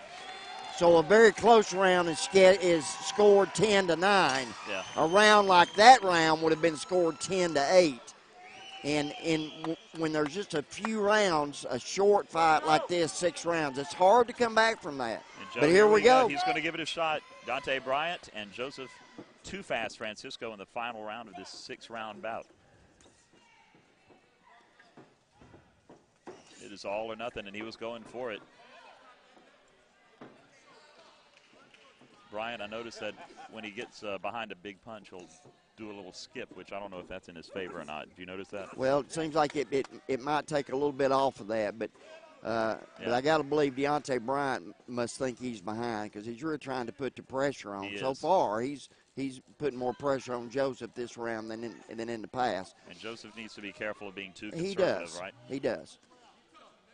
But you just never know, and you don't want to leave it in the hand of the judges, or at least you want to leave no doubt about who wins the round and ultimately who wins the fight.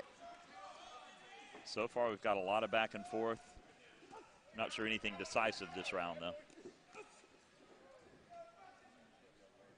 Francisco's got a great uppercut. If he connects with one of those, that's going to be a problem for Bryant. And there's a good shot from a left hand. Francisco's just so quick. He can let his hands go, and then he's gone to a different direction. So I'm sure that's got to be frustrating for Deontay. A good little flurry there by Deontay, letting his hands go. And Francisco, there he goes, trying to get off the ropes there.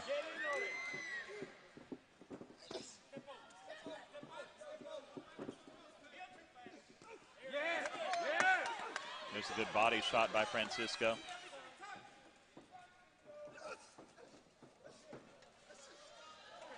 And I have to say, Francisco looks like he was a little fortunate there. Yep. Because, quite honestly, Bryant just missed with a couple of really good opportunities. Yeah. Francisco needs to get out of that corner. That's not where he needs. That's not where he needs to box. And Bryant wants to keep him there. You can see him trying to keep him pushed over there. He doesn't want to let him out.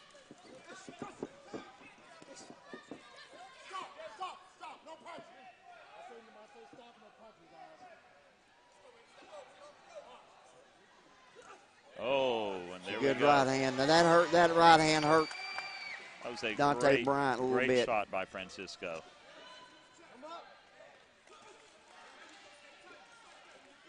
And you're talking about we're getting very late in this final round. Francisco needs to keep moving, don't make a mistake, and I believe he's got the fight won. and it doesn't seem like he's lost a lot of quickness. He's still got enough quickness to get out of the way of the punches and get in there and land a few, just like that.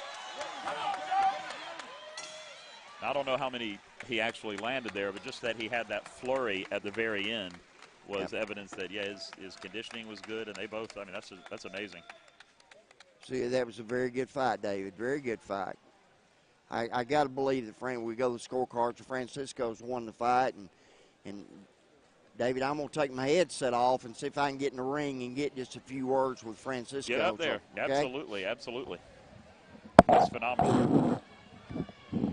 And in the meantime, while we're waiting for the official decision, King of the Hill, October 7th, today out at Camp Jordan. We moved to Camp Jordan. We were originally going to be out at AT&T Field, but because of rain potentially from Hurricane Nate, moved to beautiful Camp Jordan Arena. And this has been a ridiculously great evening and a great venue, and we're so thankful to our sponsors, Team Monteith, Brewer Media, EPB Fiber Optics, Greenform Construction, Roofing and Solar, Warren and Griffin, Attorneys at Law, Lipsy Logistics, News Channel 9, Chattanooga Lookouts, and Bridge City. And this has just been phenomenal. Again, my partner Joe Smith getting in the ring to try to get a word with Joseph Too Fast Francisco, and you just saw an incredible bout. Our first main event, Dante Bryant versus Joseph Too Fast Francisco, and both of these trying to add to a fairly young professional record. Dante Bryant, his pro record 1-3. Joseph Francisco, who you see posing for the crowd there, a professional record of 4-2. So both of these hoping to add to that. Just sitting here on the sidelines, Joe Smith and myself, by the way, Joe Smith, who I'm broadcasting with in the jacket with the blue shirt over in the corner, and has a very special relationship. He took Joseph in as a youngster. Joseph has gone through a lot in his life, and Joe Smith helped him through that. Compliments of YCAP. And if you're looking for a great organization, YCAP is it. We're going to go to the ring now for the decision.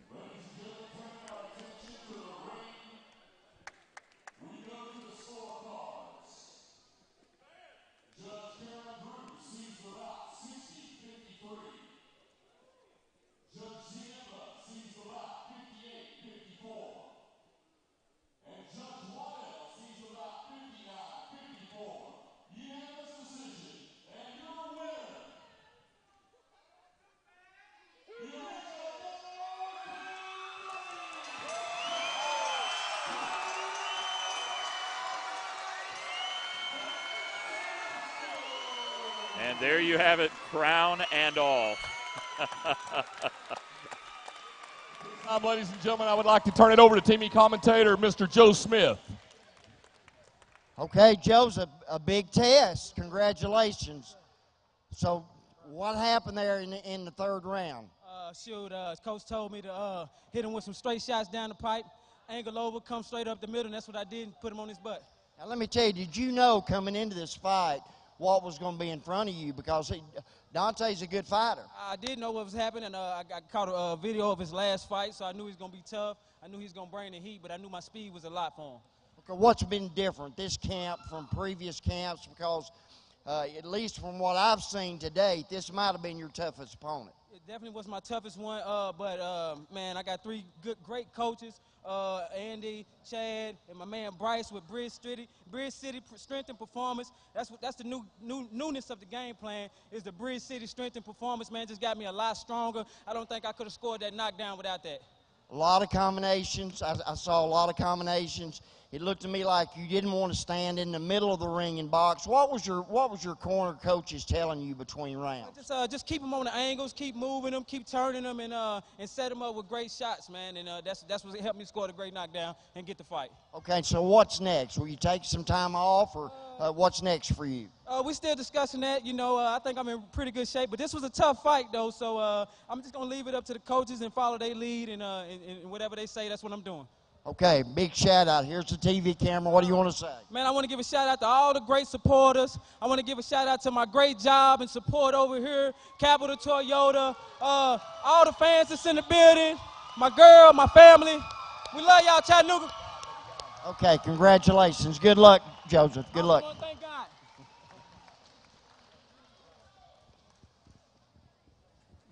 Ladies and gentlemen, at this time, we will be taking a brief 15-minute intermission. We have 2 bouts left on the card, so a brief 15-minute intermission. Then we will start back live boxing action.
Sitting here ringside with me is Ryan Blue Chip Martin. Ryan, this is impressive.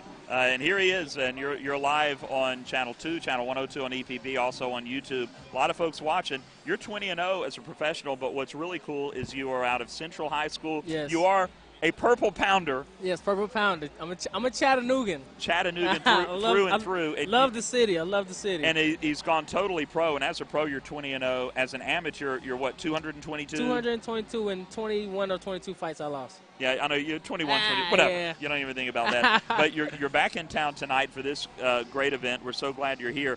Talk about what you've seen so far, and what do you think? What I've seen so far, a lot of exciting fights. The amateur fights, the guys coming up, are very exciting. But so far, Joseph Francisco, he's an action-packed fighter, fast, smart.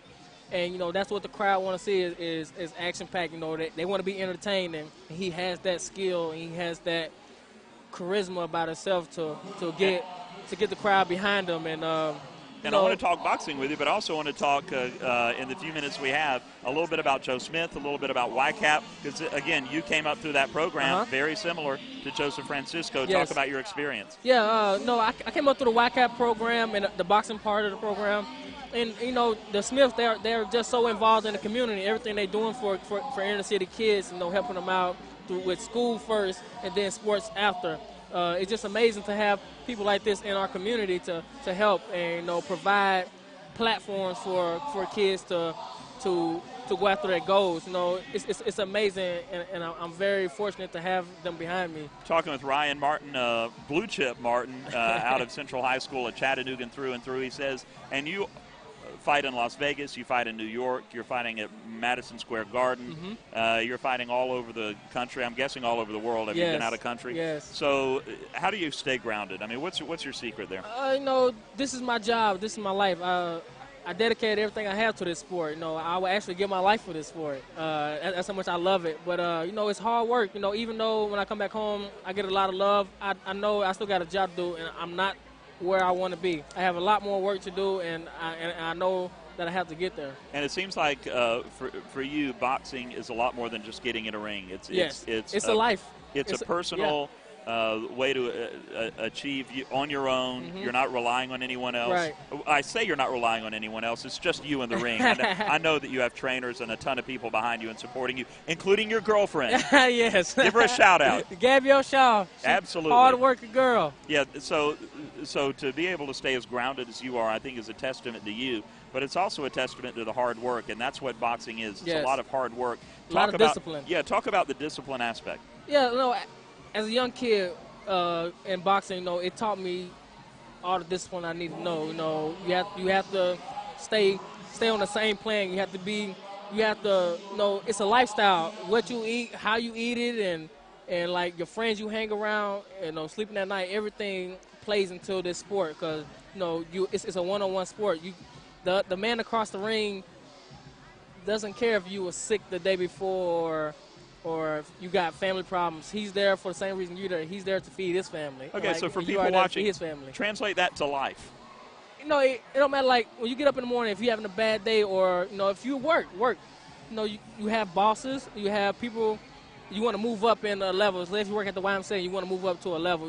You have to train. You have to be dedicated to your job. You have to show the superiors that you really want it. And, that's the life. And, it's And that's an attitude that breeds success in anything, yes, whether you're boxing, whether you're working at the YMCA, and, whatever you're doing. You always have to have, you want it. You got to go after it. You have to work hard. You have to – it's not something you're going to get fast. No success comes overnight. It's always you have to work at it. Isn't that amazing? People that watch you box for the first time, they're like, wow, he's good. What an overnight success. Right, they never saw you at the never gym. know.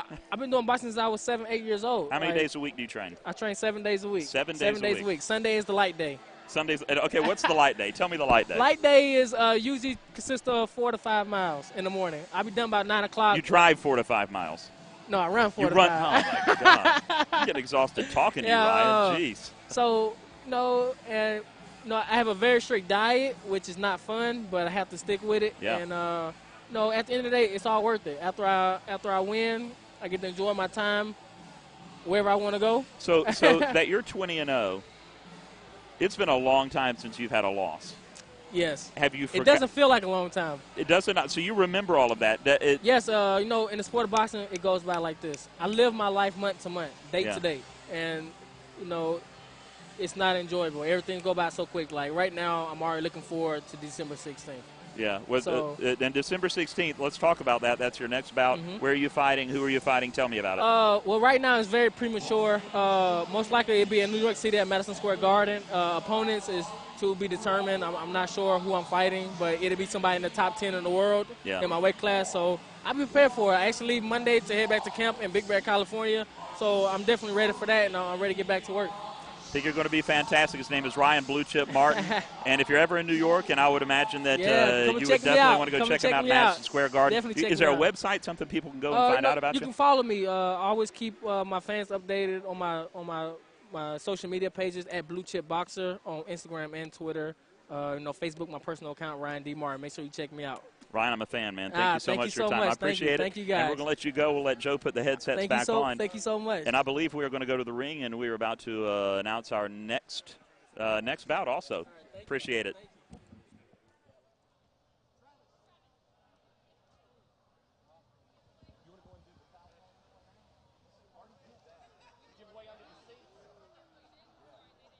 Once again, ladies and gentlemen, would like to announce the boxing gloves on the table for VIP tables. If you would look directly underneath your seat there where you're sitting under the table, if you have got a card, the boxing glove on the table belongs to you. So if you're sitting at a VIP table and for whatever reason, if there's not a boxing glove, please see promoter Clint Powell. We will get you taken care of.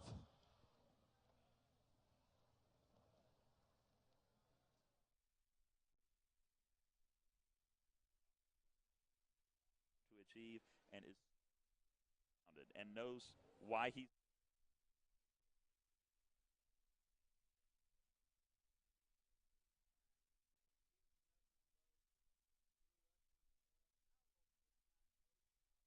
Years ago, his brother was killed here in Chattanooga in a drive-by shooting. Yeah, wow, goodness. And so he's been through a lot of storms in his life, but he just keeps fighting, and he's 20-0, ranked 9th in the world, will someday be a world champion. So proud of him, and I knew you'd enjoy spending a few minutes with him. I'm encouraged. I love talking to him. And right now we have the next bout coming into the round, and this is our cruiserweight. This is Martez Williamson walking into the ring right now. Martez out of Alliance. I guess is that Alliance, Ohio? Alliance, Ohio. Close to Chicago, yes. Common Ground Boxing Club is where he trains. His coach is Loreno Scott. And not a great pro record, 3-21. A very short amateur record, 2-2. So what do we know of this? He's a father of 3 kids. Father of 3 kids. We've had some of them tonight, and I don't know if his kids are here or not. Now, he's another one that's been an MMA fighter for several years and just started boxing pro not too long ago. And boxing's a very, very different sport than MMA. And as we saw recently in a bout between MMA and boxing, I believe the boxing typically wins out on that one, doesn't it? Well, we witnessed that on TV a few weeks ago, and that was very interesting and exciting. But I tell you, Martez is he's got a very good opponent in front of him. Tell us about his opponent, David. This is ridiculous. It's kind of cool, and he's coming into the ring right now. His name is Tommy Zibikowski. Tommy Zibikowski is his name. Not only is he 32 years old and 7-0 as a pro, but also a former pro football player, if the name sounded familiar. Played for the Baltimore Ravens 2008 to 2012, and recently retired. I don't know if he retired, but he left the Indianapolis Colts. He was with them for 2013-2014 season. So he is an athlete through and through, and a crazy cool guy. I met him, talked to him just a little bit backstage, and he's another one of those that's incredibly focused on what he does and succeeds in everything he does. Great amateur record, long amateur record, 85-13, and as a pro, 7-0. He's looking to compete very well against Martez I Am legend Williamson. Well, I tell you, this will be fun to see. Now, I probably won't say his name right, but we'll go to the ring. Let's see if Travis gets it right. Bout 5 of your evening cruiserweight division. In your blue corner, boxing out of Akron, Ohio, with a record of 24 professional fights, Martez Williamson.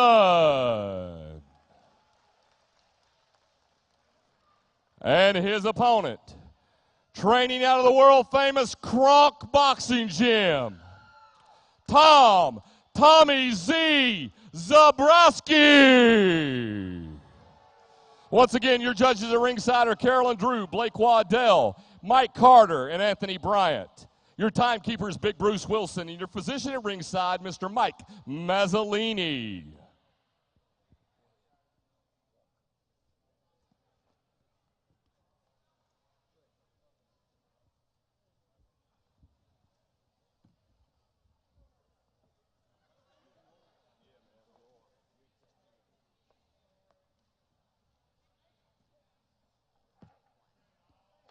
Zibikowski. Zibikowski. Well, he's apparently quite an athlete, and well, he was with the Colts when they were world championship status, and with the Ravens for 4 years. So, yeah, athlete through and through. And just judging books by the cover, he also seems to be the more aggressive one, just coming out of the gate.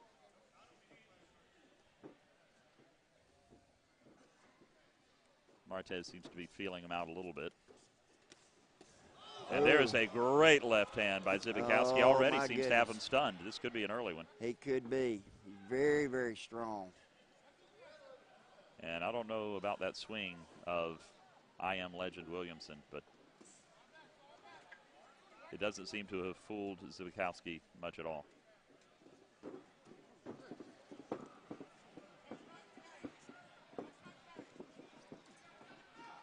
Yeah, Zibikowski, he's just wanting to load up that left hand. If he catches him with that, then he's liable to hurt him. But Williamson's game right now. His movements seem a little more erratic than Zibikowski. Do you get the feeling there's some wasted energy there? I do, and I do. But all it takes is one punch. Hey.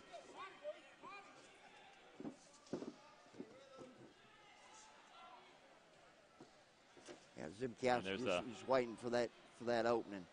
A big left hand, but it was a mile off. Williamson trying with a right hand, no effect. And Zibikowski unloading with some power. Yeah, that big wide swing, I'm a little worried about that. He leaves himself open, it seems, quite a bit with that. So even though Zibikowski hasn't connected while he's doing that, he's taking note of that, isn't he, in the ring? He is. So what do you think they're talking about now? He must have an equipment issue over there. I see the coach doing something. Maybe he lost his mouthpiece or something, but had a little equipment issue there.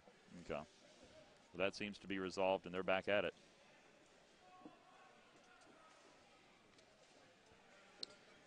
Tommy Zibikowski, boy, he's a fit-looking 200 pounds. Isn't he, though?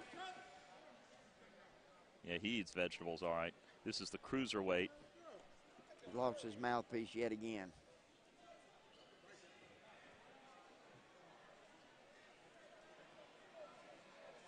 And I don't know if that's an issue of him not literally knowing how to keep it in. Well, yeah, it could be, or maybe he has his mouth open trying to catch a breath. And you know, that mouthpiece, David, a lot of people think, well, they wear those mouthpieces to keep from getting their teeth knocked out. Well, that's not what it's for at all. That mouthpiece is designed so that you keep your mouth closed and you keep that jaw locked so that you don't get a broken jaw. Yeah, because if it comes down on your lower jaw and your mouth's open, there goes your profile for a long time. So that's why that mouthpiece is so important. Not so much to protect the teeth as it is forces that boxer to lock his jaw. So I feel like we've learned a lot in the first round. What have we learned, Joe? Well, we've learned that probably Martez Williamson is about as good as his record, which is not very good. 3-21 as a pro, and I honestly am stunned it's 2-2 as an amateur. Yeah. But again, he's a father of 3 kids, and I'm impressed that he's out here working and doing this. And honestly, if I were his 3 kids, I'd be proud of him. He's trying to make a little payday, and probably loves the sport, and that's why he's here. But he's not showing any fear at this point, and I tell you, Tommy Zibikowski's his athletic career speaks for itself. Now he's pretty old to be starting a boxing career, but he had quite an amateur record, mostly as a young man, because of course he played college football and then went on and played in the NFL. And there was a shot that showed a little bit of power if it would have connected from Williamson, but it did not connect. And there you go. So he does have some power.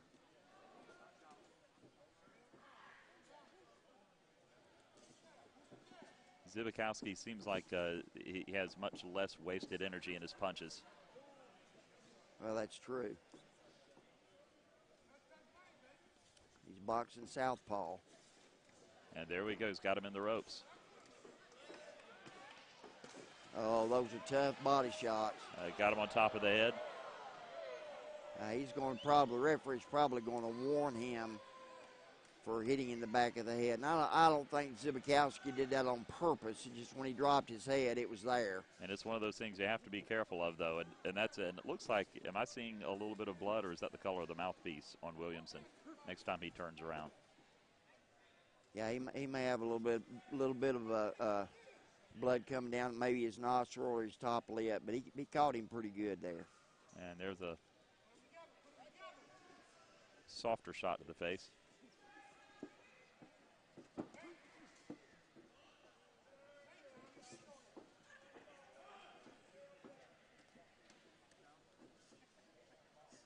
Zibikowski actually for a second looked bored there while he was being hugged by Williamson, or frustrated a little bit. He does, and I really think Zibikowski. Oh, there's a great body shot that brings Williamson down to the mat. That had to hurt. That was directly, and that may have knocked the wind out of him. He may not recover from that. Is that most likely the wind getting knocked out of him? Yeah, that's what it was. And he's just not going to make it back. And that's the bout. Zibikowski is going to be declared the winner by, that's a TKO, That'd be correct? a TKO in the first round. So anything surprising there? Not at all. Again, Zabowski just a great athlete, a long amateur career, still just early as a professional, but played in the NFL. Clearly the better athlete. Martez Williamson just trying to earn a payday. But can you imagine that? 7-0, now 8-0. 32 years old. What a great start to a professional career. Now, I'm going to throw this out, and I don't remember what Ryan Blue Chip Martin, who we were talking to earlier, I don't remember what level does he fight in? Well, he is, of course, professional. He is the WBF 9th ranked in the world. So would Tommy Zibikowski love an opportunity at him? Well, they wouldn't be in the same weight class. They never wouldn't be in the same weight class. No. What is Ryan's weight class? Ryan is a lightweight, which is 135. He looks bigger than 135, really? He does look bigger. He's solid 135, man. And he's tall and he's long. And, yeah. And when you get home tonight, David, you just Google him. A lot of information about him. But this kid someday is going to be a world champion. Well, he fights in Madison Square Garden. He fights in Las Vegas. He is at the top of his game and only getting higher. He's exciting. I mean, a great kid to talk. I say kid, great young man to talk to. Just a fine young man. And that he was that solid. And it takes that type of dedication. I'm seeing with Zibikowski, who will be announced the winner of this fight here in just a moment, I see a lot of the same traits as someone who's a little bit older, but he's just an athlete. He's focused. He knows what he wants. He knows how to get there, and he does what it takes to get there. Well, and you know, his Zibikowski's coach is Coach Sugar Hill from from Kronk Boxing Gym in Detroit, which is one of the most Yeah. famous boxing gyms in the world. And Coach Sugar Hill has produced a lot of world champions over the years. So now Sugar's not here tonight. He sent one of his assistants. But so Zibabowski sure is surrounded by some people that absolutely understand the sport. And it was honestly a technical lesson in how to box. It was enjoyable to watch. And I would imagine, do you think there's some, I don't know if frustration is the right word, but Williamson obviously the lesser opponent there. He was, and we'll get the decision here. Round by technical knockout, Tommy Z. Zabrowski.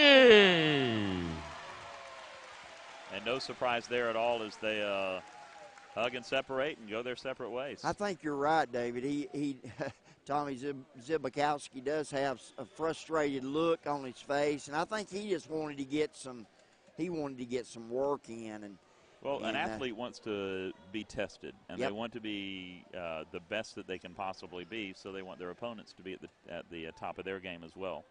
Yeah, and he to be the best, you got to beat the best. So a real competitor wants to compete against the best. So that might have been what the frustration was about a little bit. Right. And there goes one of the representatives from Kronk Gym, and they're pleased tonight. Chalk up another victory. Another victory for the Kronk Gym. And this is King of the Hill. We're out at Camp Jordan tonight, Chattanooga Fights 2017. We're on Channel 2 and Channel 102. On EPB, also broadcasting on YouTube. Thank you so much for Warren and Griffin, Lipsley Logistics, Green Forum, EPB Fiber Optics, and our second main event, lightweight 135, Adam Young versus Roger the Hitman Hilly. And that's our final bout of the night, and this promises to be a good one. A little bit about Roger Hilly that you want to say. Well, I've known Roger since he was a 9-year-old little boy, and he's not a 9-year-old little boy anymore. Roger is another young man that lived in our home, and so we had the great pleasure of watching him grow up. And Roger's such a success story, and he had it rough too, and at one point dropped out of high school, ended up going back to the adult high school and got his diploma, and now he actually works at the YCAP program. Does he really? So he's really giving back. And how inspirational is that? He's a fantastic athlete. He's 3-0 pro, 95-27 amateur, so he's got a great career ahead of him as well. He's got a great future, and he just loves those kids and at the YCAP program, and he can relate to them because he came from the same background that many of them come from. And we're really proud of young Roger Healy. And, of course, he's the brother of Joseph Francisco. And usually at these events they'll have Joseph Francisco and then Roger boxing back-to-back. But Joseph said, tonight I want to be able to watch my brother. So they put a bout in between. Absolutely. There. So. And here comes our first contestant. This is Adam Young. Adam Supreme Young out of Memphis. He trains at Legacy Gym, 29 years old. And as a pro, doing fairly well. 5-1 with one draw. Amateur 89-16. And Adam Young entering the ring.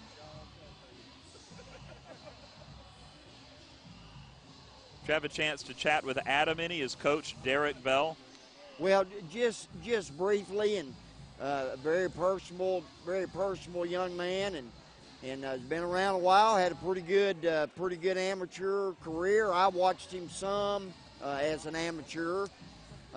He lives and trains now in Memphis, and so I saw him quite a few times as an amateur. Now he's been a pro for a little while, and he's got a very respectable 5-1-1 record. So. I think we're about ready to. I think we have Howard High School welcoming in our next local. And here he is. You know him, you love him. His name is Roger Hilly. Once again from the YCAP Boxing Club here in Chattanooga. His coaches, Andy, Chad, Bryce, with a pro record of 3-0, an amateur record of 95-27. We heard from the Howard High School Drum Corps. Now we have the Howard High School band. Yeah, the full-on band welcoming in Roger Hilly.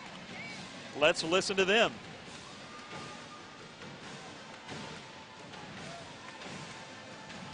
Oh, they're having a good time. Howard High School band, by the way, is ridiculously talented. And they brought the majorettes. They got some of the younger kids here also. Some of their younger dancers. They are cute. Oh, my stars, they're cute.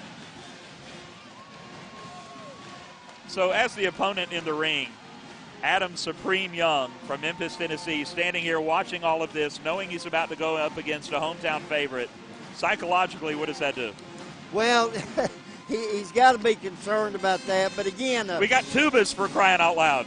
These fighters have a great ability to tune all that out and just be thinking about the task at hand.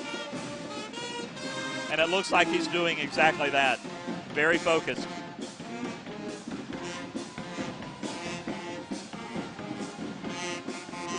People can't see it right now, Joe, but there are girls dancing behind us. They are. It's amazing. But this is so good to include the Howard High School band in this event. It is.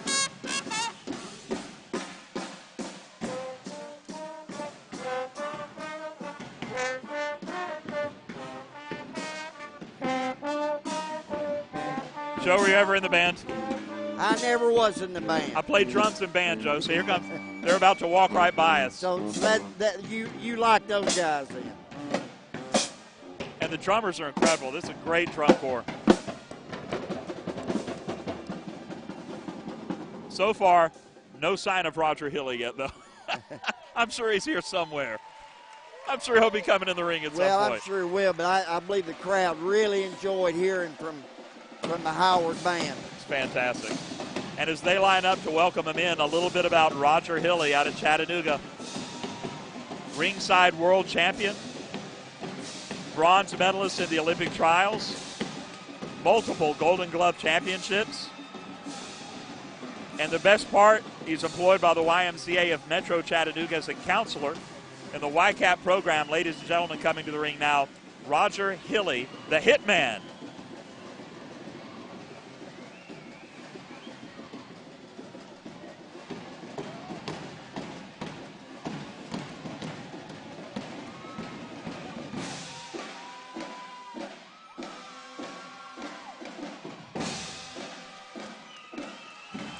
So we're talking about 135 pounds of pretty much fury. Yes, he's this young man can box. He's got a great future. This ought to be an interesting fight. Yeah, again, both almost evenly matched. Adam Supreme Young with an amateur record of 89-16. Roger Hilly with an amateur record of 95-27. We now go to the ring. Of the evening, it is your co-main event, lightweight division, 135-pound weight class. In your blue corner, boxing out of Memphis, Tennessee, with a record of 5 professional fights, Adam Young. And his opponent, training out of the YCAP Boxing Club right here in Chattanooga, Tennessee. He is the inspiration for future generations. Roger, the Hitman Healy. Your judges at ringside are Carolyn Drew, Blake Waddell, Mike Carter, and Anthony Bryant. Your physician at ringside is Mr. Mike Mazzolini, your timekeeper, Big Bruce Wilson, and the man in charge of the action when the bell rings, Danny Ziemba. Adam Supreme Young may have a little bit of a reach advantage, but Roger also seems to have what Joseph possessed, and that's just kind of a quickness, kind of an energy. He is, his hand speed once again is unbelievable. Now, unlike Joseph, Roger has got a lot of power, and he's more. Joseph is kind of a boxer. He is a brawler. He'll punch you out, huh? He loves to hit, and you'll probably see some of that early on. Then somebody has the light on that they're trying to get to turn off, and that has been resolved. And there's the bell. Roger Hilly, the Hitman, 23 years old. He is in the gold trunks. Adam Supreme Young in the red trunks. Now, David, let me tell you, if Roger heard you say the gold trunks, he wouldn't be happy. He wants those to be orange. They're orange. Those are orange. They look gold. I'm not going to lie to you. They do. Go Vols. But he's a big Tennessee fan. He likes that orange. I'm still trying to be a Tennessee fan. I really am. It's kind of hard to be these days, isn't it? It was hard the last week. Well, maybe it helps that he's fighting somebody in Bulldogs colors. I don't know. And there's a flurry, absolute flurry by Roger the Hitman Hilly. So quick. When he sets down with that left hand, it's just like a jackhammer. Not only power, but a lot of quickness, so he's throwing a lot of those punches all at once.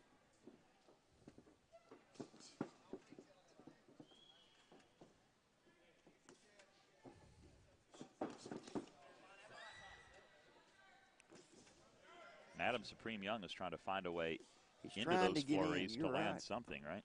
But you see how tight that Healy's got his hands up tight, and it's hard for him to get in there, hard for Adam Young to penetrate that. And the Hitman is having luck landing a few blows to the body there. Isn't that hand speed something, David? And he's just going after it. And it already looks like Adam Young may be a little rocked.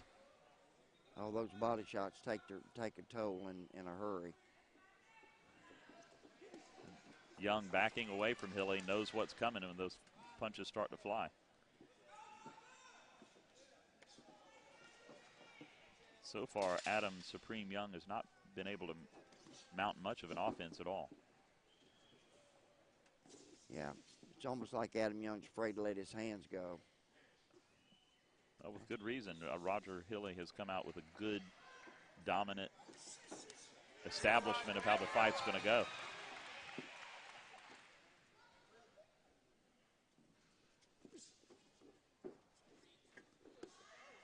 Roger Hilly has him on the ropes. Strong.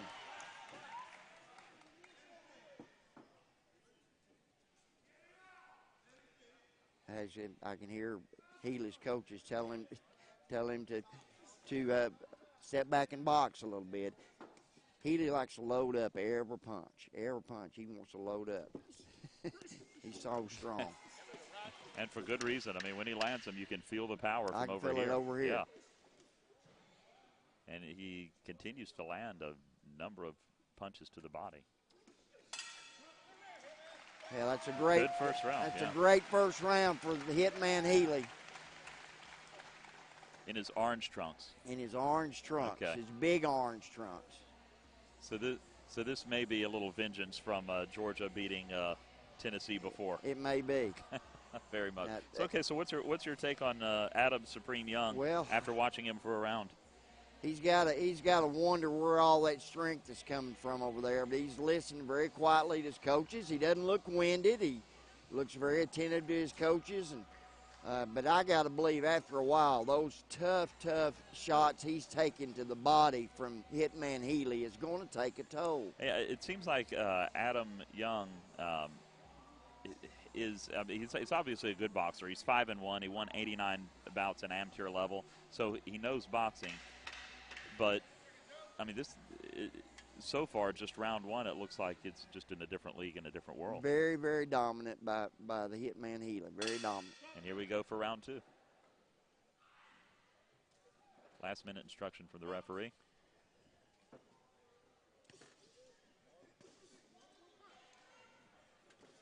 And that's a different start from Adam Supreme Young trying to trying to establish himself for round two.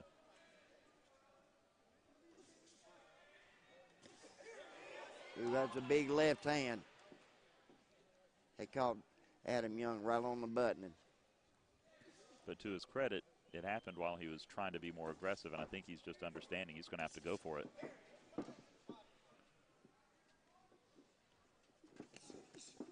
And Hilly just landing blow after blow. Oh, and there's a shot by Good left hand by Adam Young.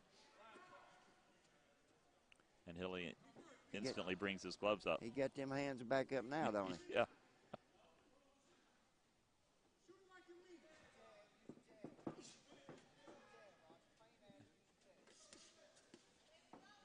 This is good boxing. It's good boxing. You can tell both these fighters been around a while. Good skill. There we go.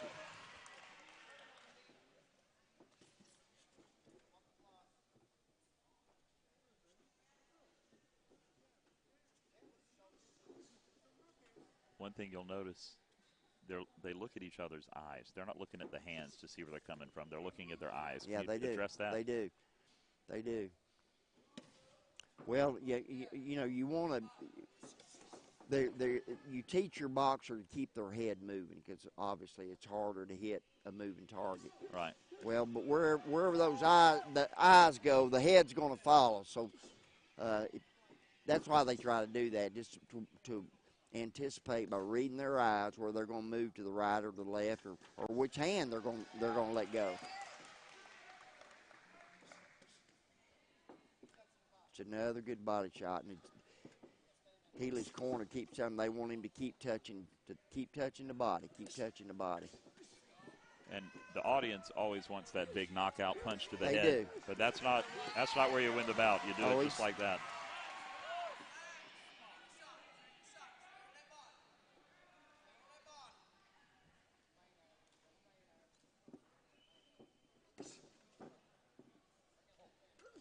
Healy's got a little mouse underneath his right eye. I don't know if that's from a headbutt or a punch, but it looks like he's got just a little bit of swelling under his right eye. Talking Adam Young? No, I'm talking Healy. Healy does? Yeah.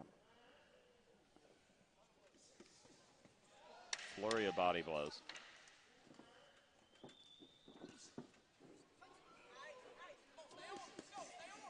And looks like Adam Young maybe a little bit rocked. They were trading some good blows there. Looked like Healy had the better end of that. He did. That's a good flurry by both boxers. Yeah. But to Adam Young's credit, he is hanging with it, and he's staying in there. He's hanging with him, and he looks very relaxed over there. He's not breathing hard. He seems to be right in this fight. I think Hitman Healy's dominating, but let me tell you something. Adam Young is competing. He is. And like we mentioned earlier, it takes one blow. It only takes one. And he does have power. One. You know, he's 5-1-1 as a fighter, so as a professional fighter, so he can certainly get it done. Quickly, I'm David Carnes, sitting next to Joe Smith, who I'm a huge fan of yours now, so on so many levels, because of what you do for YCAP, because of the interest that you take in young people, the way that you use boxing as a way to reach young people. And this has given me a new appreciation for boxing as well. Well, you know, you say the same thing most everybody says. Once you come and see boxing live, then generally people are hooked. So it's so much different seeing it live than it is watching on TV. Totally different. The ring is so small. It's incredible how small it is. This is a very intimate sport.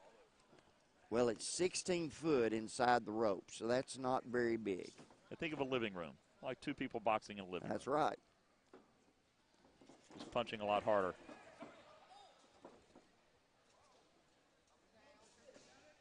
Hitman, you can still tell going after that body, right?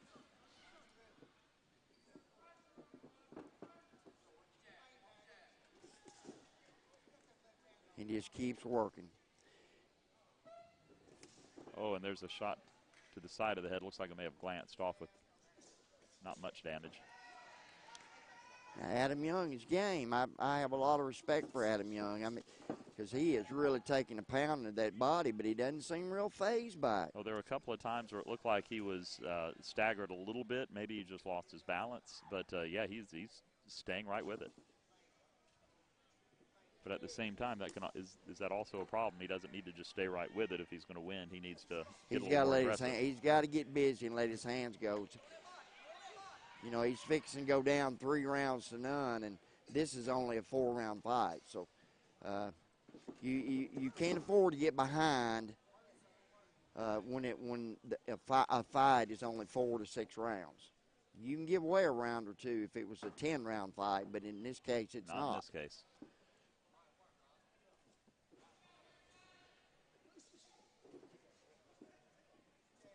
Good job from Adam staying low, staying away from the punches. And there was a shot to the stomach that looked like it may have phased Adam again. He's got to have him hurt over there. Yeah. And he just. And now Hilly feels the end coming, and he is ready to end it right now. I'm surprised the referee hadn't stepped in. He's going to step in now. And there we go. And to Adam's credit, he's still standing, yeah. but my goodness, I don't know how. So the referee did the 8 count, asked him if he's okay. He said yes, he wants to continue.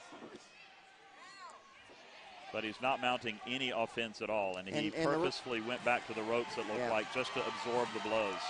Yeah, the referee's not going to let this go on long. He'll stop the fight. There it is. And he just did. And that's it. So that's a TKO for Roger Hilly, victor by TKO. And the YMCA YCAP program has to be very pleased tonight. Have to be very pleased. They have 2 victorious matches here, and I'm impressed. That's amazing. All right, David, I'm going to slip up here and see if I can get a word with him. So go catch him. Yeah, that's fantastic. I'll be right back. And ladies and gentlemen, that our last match of the evening, but boy, what a heck of a card this was. Adam Young versus Roger the Hitman Healy.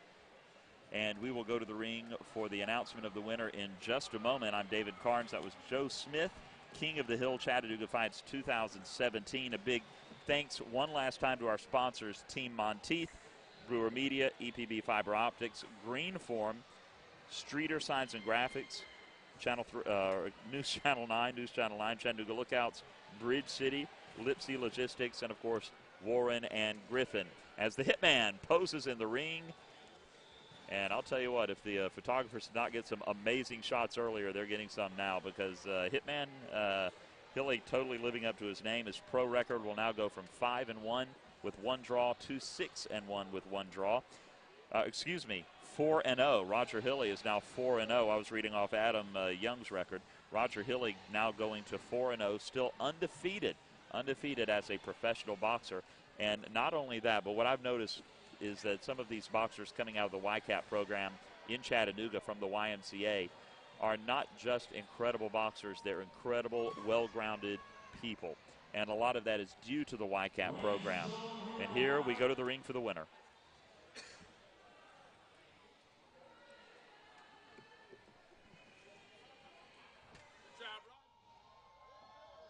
In your main event of the evening, 236 in your 3rd round. Referee stops the contest. Your winner, Chattanooga's own Roger the Hitman Healy. At this time, I'm turning it over to broadcaster Joe Smith. Congratulations, Roger. So now we go to 4-0. How does it feel? It's a great thrill finishing up the greatest camp yet. I feel like a freaking animal. And I would like to thank everybody for coming out tonight. Thank Warren and Griffin, Capital Toyota for the shoes. I appreciate it. My other sponsors, Stiller, Bridge City, YCAP. Okay, now you'll have a chance to do all that. Let me ask you some things about the fight. Would that be okay? Yeah, okay. I want to make sure everybody gets Listen, Adam Young was a test. I mean, you hit him with everything, but he just kept coming. A tough contender, tough opponent. I knew he was going to be a little bit taller than me. I knew he was going to be a southpaw, so I wanted to utilize the jab and go to the body right away. It's a little bit unusual to see 2 southpaws in the same match. How did you prepare differently because you knew you were fighting a southpaw this time? I sparred some southpaw opponents. Some guys came down from out of town. This has been my first southpaw since I turned pro, so it was a little difficult getting ready for it, but I accomplished. So about your weight and your strength, you look much stronger. What are you doing differently to get yourself stronger? Well, I got a sponsorship by Southern Squeeze, so they provide me with the right nutrition before my fight, so I don't come in, unhealthy or anything. So I like to thank them. So I'm just really getting stronger through Bridge City. He had us on a great routine and just using the best of my abilities.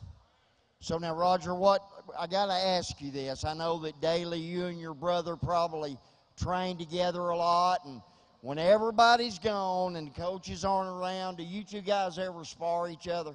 Yeah, we spar all the time. You know, he's too fast, so I have a hard time keeping up, but that's the motivation I need in every camp. My big brother pushing me because he wants me to be the best I can be. I got a feeling y'all probably push each other. Y'all probably push each other. Okay, so now you can thank who you want to thank. I got to ask you, my colleague over here, David Carnes, helping me tonight do the television, said he's wearing gold shorts. But what color are those shorts? Go Vols. And I'd like to thank, if anybody can find it, I'd like to thank Francis. If you could make your way to the ring, please. I'd like to thank you personally for my trunks. They look beautiful. Anybody else you want to say hello to? I'd like to thank my family, all my friends who came out. Thanks for supporting me, the whole community of Chattanooga, YCAP, the YMCA. Thank you all. Okay, thank you, Roger. Thank you. Ladies and gentlemen, thank you for coming out. Drive safely. God bless until 2018. Connect Promotions will see you again. God bless.